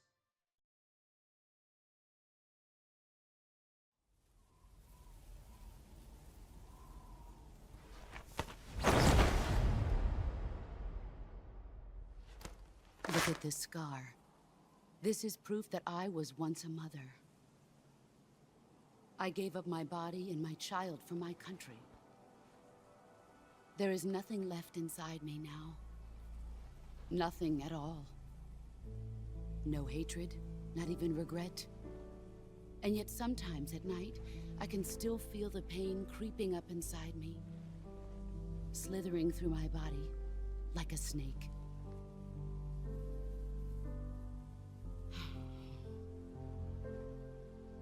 I've never talked this much about myself before. Thanks. Thanks for listening to me.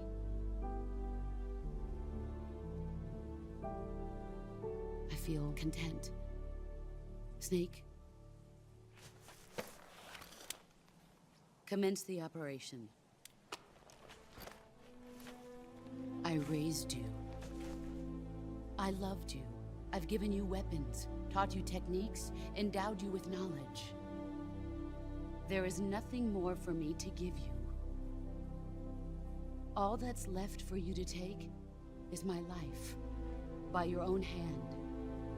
One must die, and one must live. No victory, no defeat. The survivor will carry on the fight. It is our destiny. The one who survives will inherit the title of boss. And the one who inherits the title of boss will face an existence of endless battle. I'll give you 10 minutes. In 10 minutes, MiGs will come and bomb the hell out of this place. If you can beat me in less than 10 minutes, you'll be able to escape in time. Let's make this the greatest 10 minutes of our lives, Jack. Boss. You're a soldier. Finish your mission. Prove your loyalty. Face me.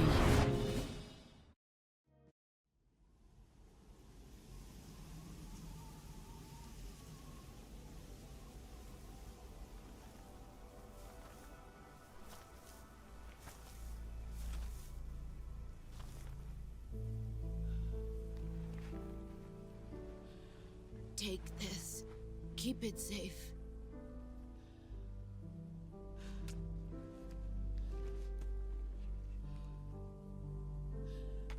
It's our only hope.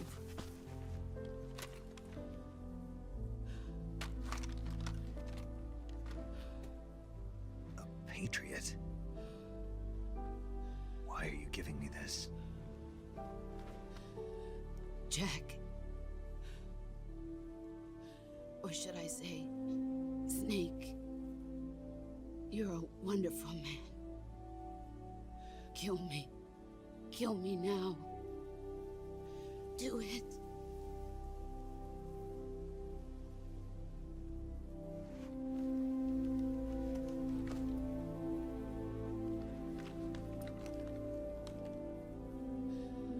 There's only room for one boss and one Snake.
Ready to go, Snake?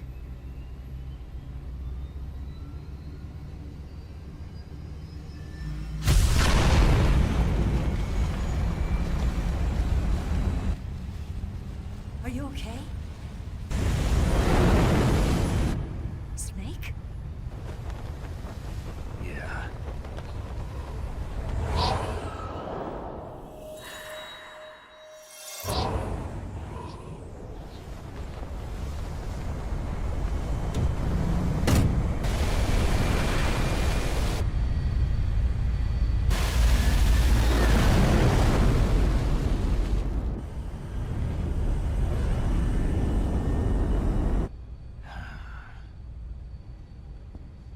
told you you could trust me.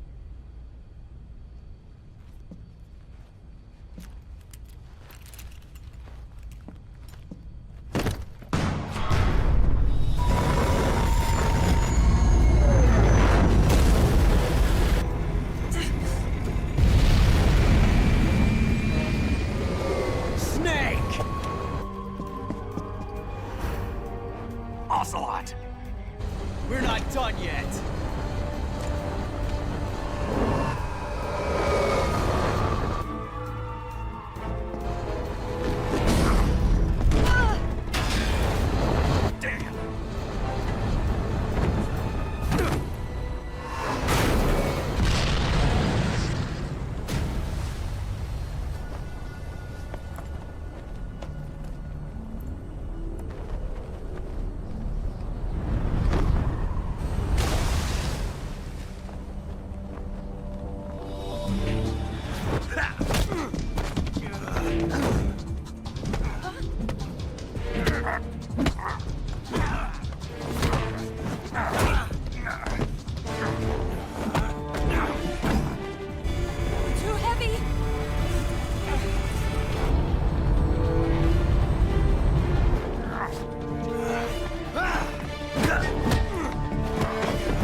Snake, try to remember some of the basics of CQC.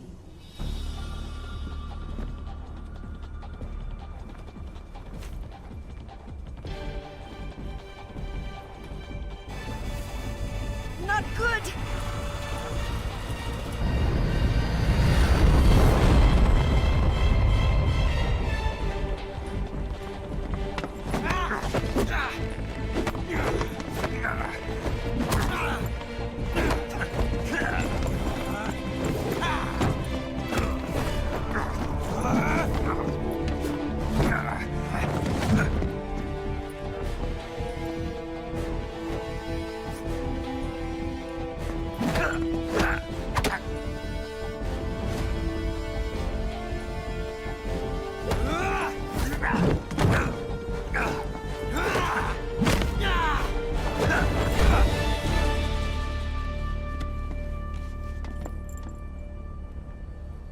I picked up a few new moves.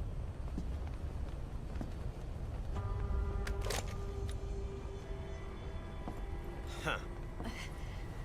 It doesn't feel right to shoot an unarmed man. But I'll get over it.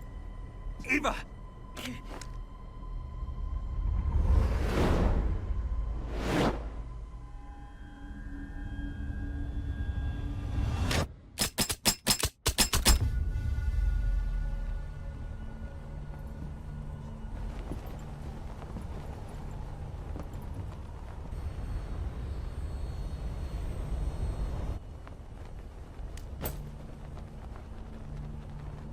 What do you say to one last showdown? Yeah, all right.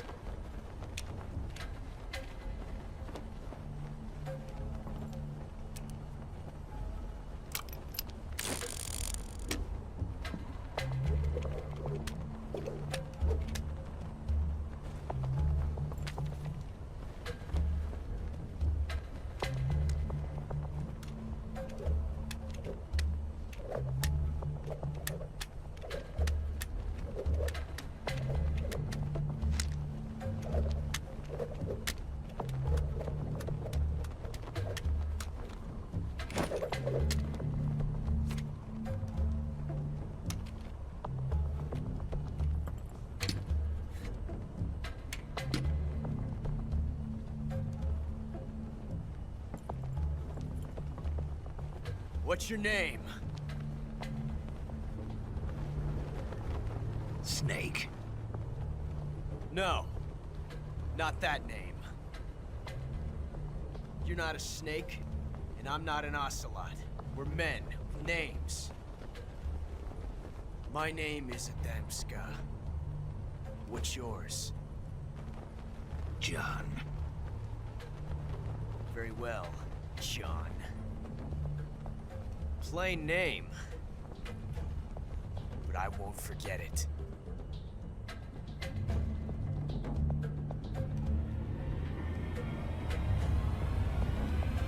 Come on!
It's a blank.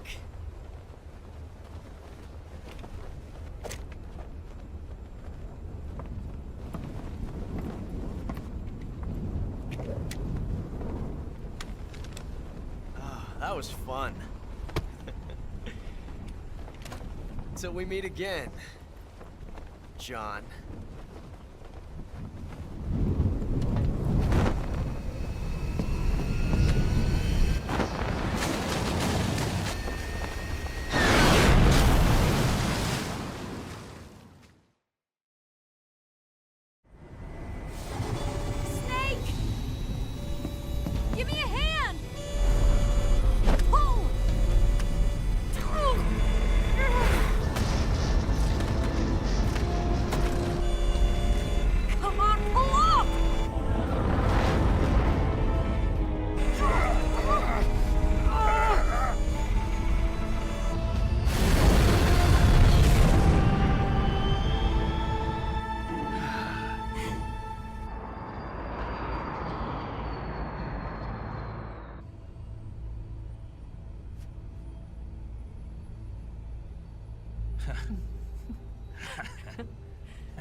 We made it. Yeah, we sure did.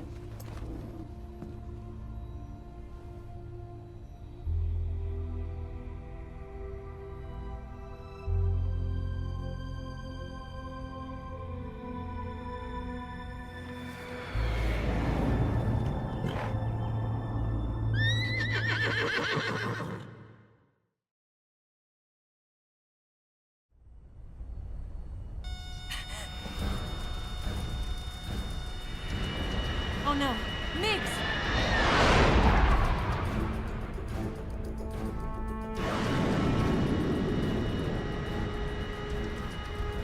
There's no way out! What are we gonna do?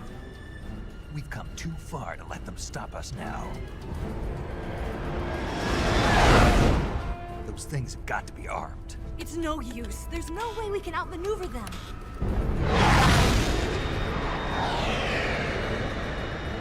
They're gonna shoot us down. We were so close. Weapon systems on. Locked on target. I got towed. You were great, Eva. Huh? Thanks.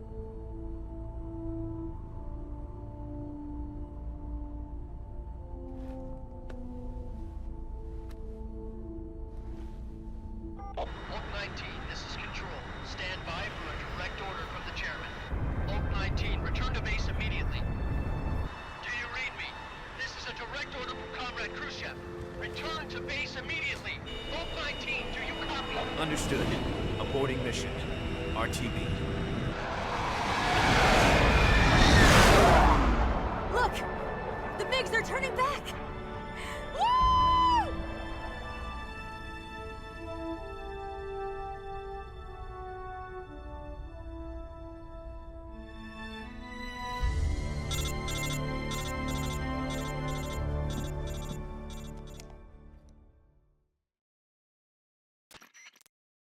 Well done, Snake.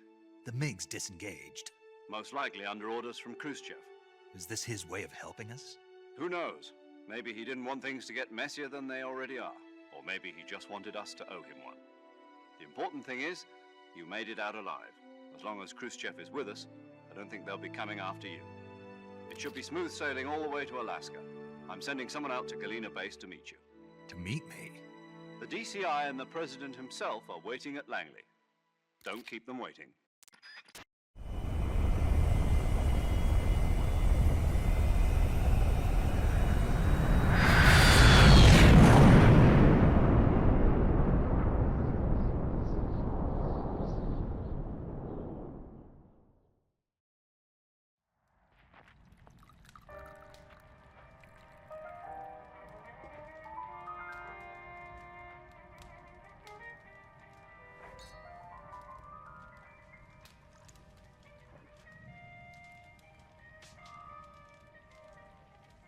So what are you going to do now? Go back to the KGB? What do you want me to do? Did you ever think about coming back to America? I can't go back. I've left America behind me. But you saved this country. I didn't do it alone.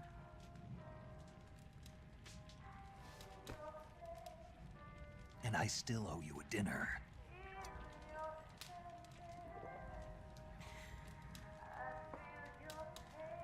Is that part of your mission too? Or is it an order? Or is it an invitation?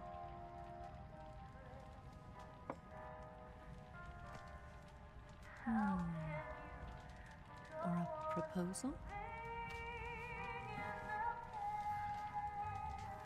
I don't take orders from anyone now.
Scholars tell us that the first spy in history was the snake in the book of Genesis.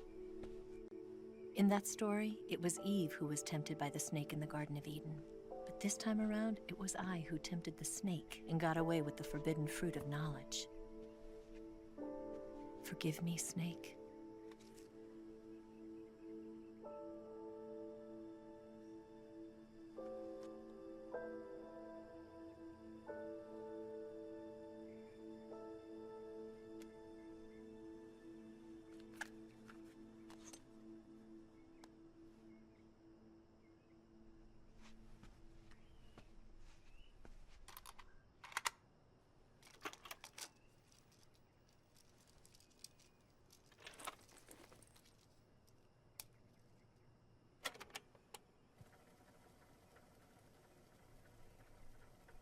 Good morning, Snake.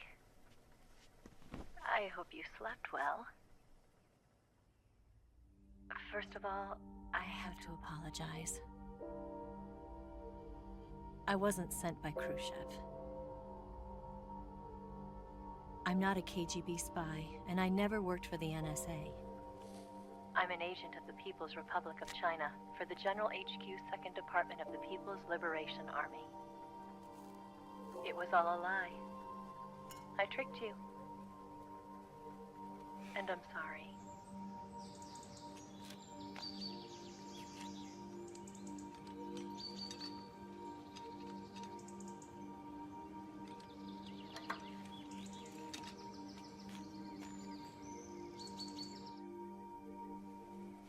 The philosophers still exist in China, too.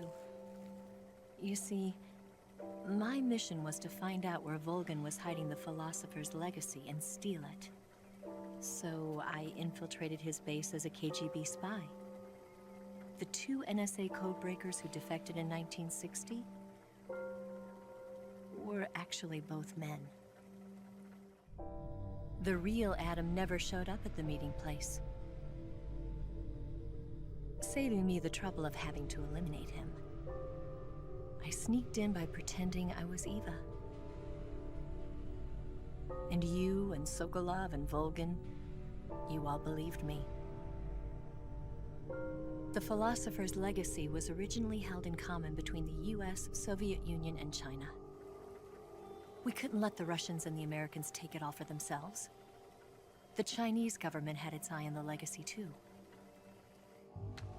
I got the film containing the legacy, and also the nuclear missile launch data from the Shagohod. 5 years ago, the Soviet Union stopped supplying us with nuclear weapons technology. Since then, China's Liaodong easing, hydrogen bomb, and space rocket projects have fallen behind. But with this data, our country will be able to develop its own nukes.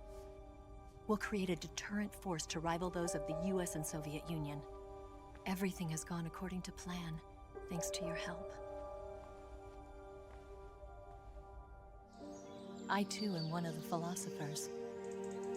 I'm an agent of the philosophers, a graduate of one of their charm schools. I was raised in a joint US-Soviet-Chinese facility to become a sleeper agent. This was before the war. Back then, they were collecting children from all over the world. As a result, I'm indistinguishable from a native-born American. So it didn't surprise me when you and Volgin couldn't tell the difference. But she knew right from the beginning. She knew because before the war, she was at one of the philosopher's schools too, as an instructor. The boss was the only one I couldn't fool. She was the only one who knew I was a fake. She told me everything. Why did she open her heart to me like that? At the time, I couldn't understand it. But now, I think I do. Snake. She wanted you to know the truth. She chose me to tell you. That's why she saved my life. I've lied to you so many times, but not this time. My orders from the government were to obtain the legacy and to eliminate everyone who knew the truth about what happened. In other words, I'm supposed to kill you.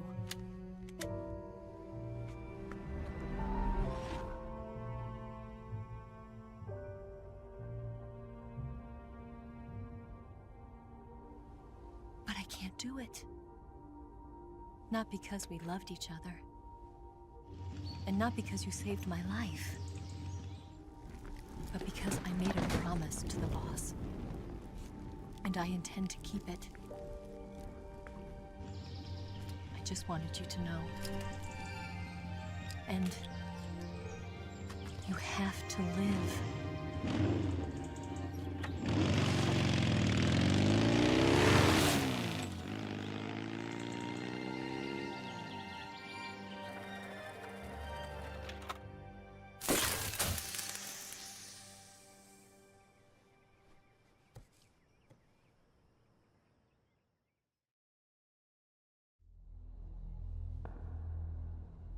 Snake, listen to me. She didn't betray the United States. No. Far from it. She was a hero who died for her country. She carried out her mission knowing full well what was going to happen. Self-sacrifice. Because that was her duty.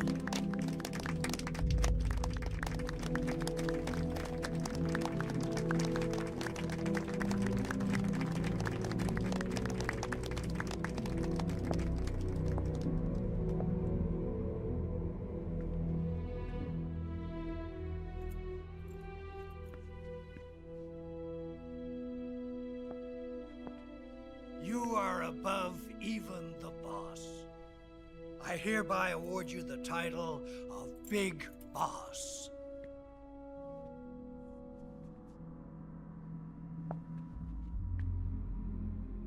You are a true patriot.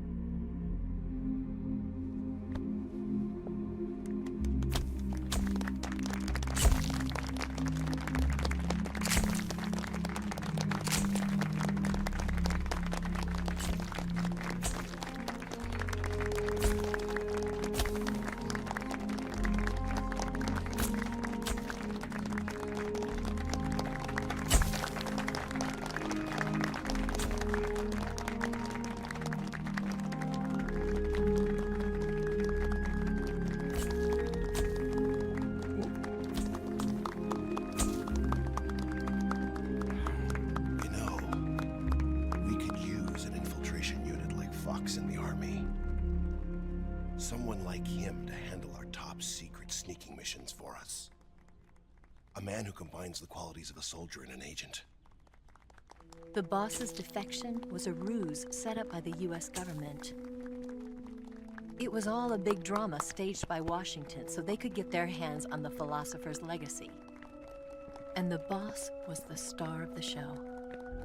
They planned it so that they could get the legacy that Colonel Volgin inherited and destroy the Shagohod at the same time. Only a legendary hero like the boss could have earned Volgin's trust. Finding out where the philosopher's legacy was hidden was to be her greatest mission. Everything was going according to plan. But then something happened that no one could have predicted. Colonel Volgin fired an American-made nuclear warhead at Sokolov's research facility. Khrushchev demanded that the US government provide proof that it wasn't involved. They couldn't just abort the operation to steal the legacy. So the operation itself was greatly expanded and revised. The authorities in Washington knew that in order to prove its innocence, they'd have to get rid of the boss. And that one of their own would have to do the job. The public couldn't be allowed to find out about it. Not ever. This, they concluded, would be the best way to keep the whole thing under wraps. The boss wouldn't be allowed to come back home alive. And she wouldn't be allowed to kill herself. Her life would be ended by her most beloved disciple. That was the way the government wanted it. That was the mission she was given. And she had no choice but to carry it out. Her death at your hands was a duty she had to fulfill. Out of duty, she turned her back on her own comrades. A lesser woman would have been crushed by such a burden. The taint of disgrace will follow her to her grave. Future generations will revile her. In America as a despicable traitor with no sense of honor. And in Russia as a monster who unleashed a nuclear catastrophe. She will go down in official history as a war criminal. And no one will ever understand her. That was her final mission. And like a true soldier, she saw it through to the end. But I think she wanted you, of all people, to know the truth. She wanted to live on. In your memory. Not as a soldier, but as a woman. But she was forbidden to tell you herself. And that's why she told me. Snake, history will never know what she did. No one will ever learn the truth. Her story, her debriefing, will endure only in your heart.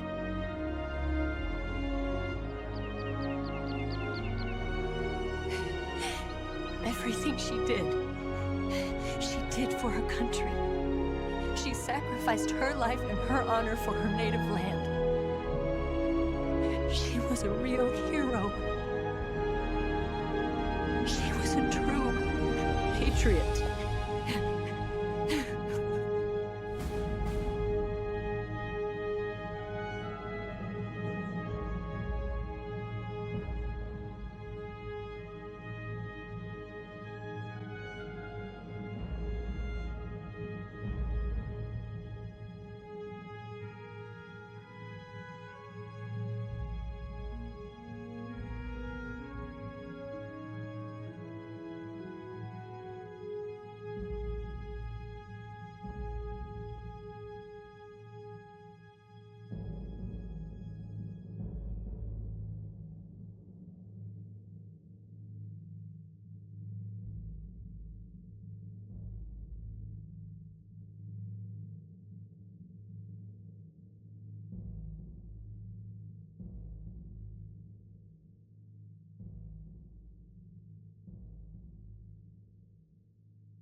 Yes, Grozny Grad and the Granin Research Facility have both been wiped out without a trace. I understand, sir, but they were necessary sacrifices. Yes, the CIA has taken care of the boss themselves. I believe the White House will be satisfied. Khrushchev is finished. Your time has finally arrived. Yes, the American president is relying on us to keep a lid on the whole affair. We've got him by the balls. It should make a valuable trump card in future negotiations. Yes, Chief Director, of course. I'll keep the KGB informed.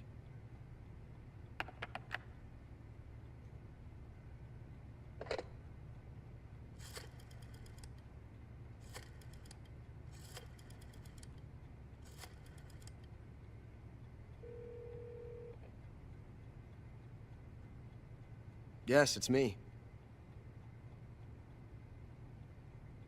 The boss has accomplished her mission. The philosopher's legacy is now safely with us, in America's hands. With this money, yes, the philosophers can finally be revived. The film we handed the Chinese was a fake. Peking must be in an uproar right about now. I'm afraid so. Only half the money has made it back to the United States. The KGB must still have part of the legacy.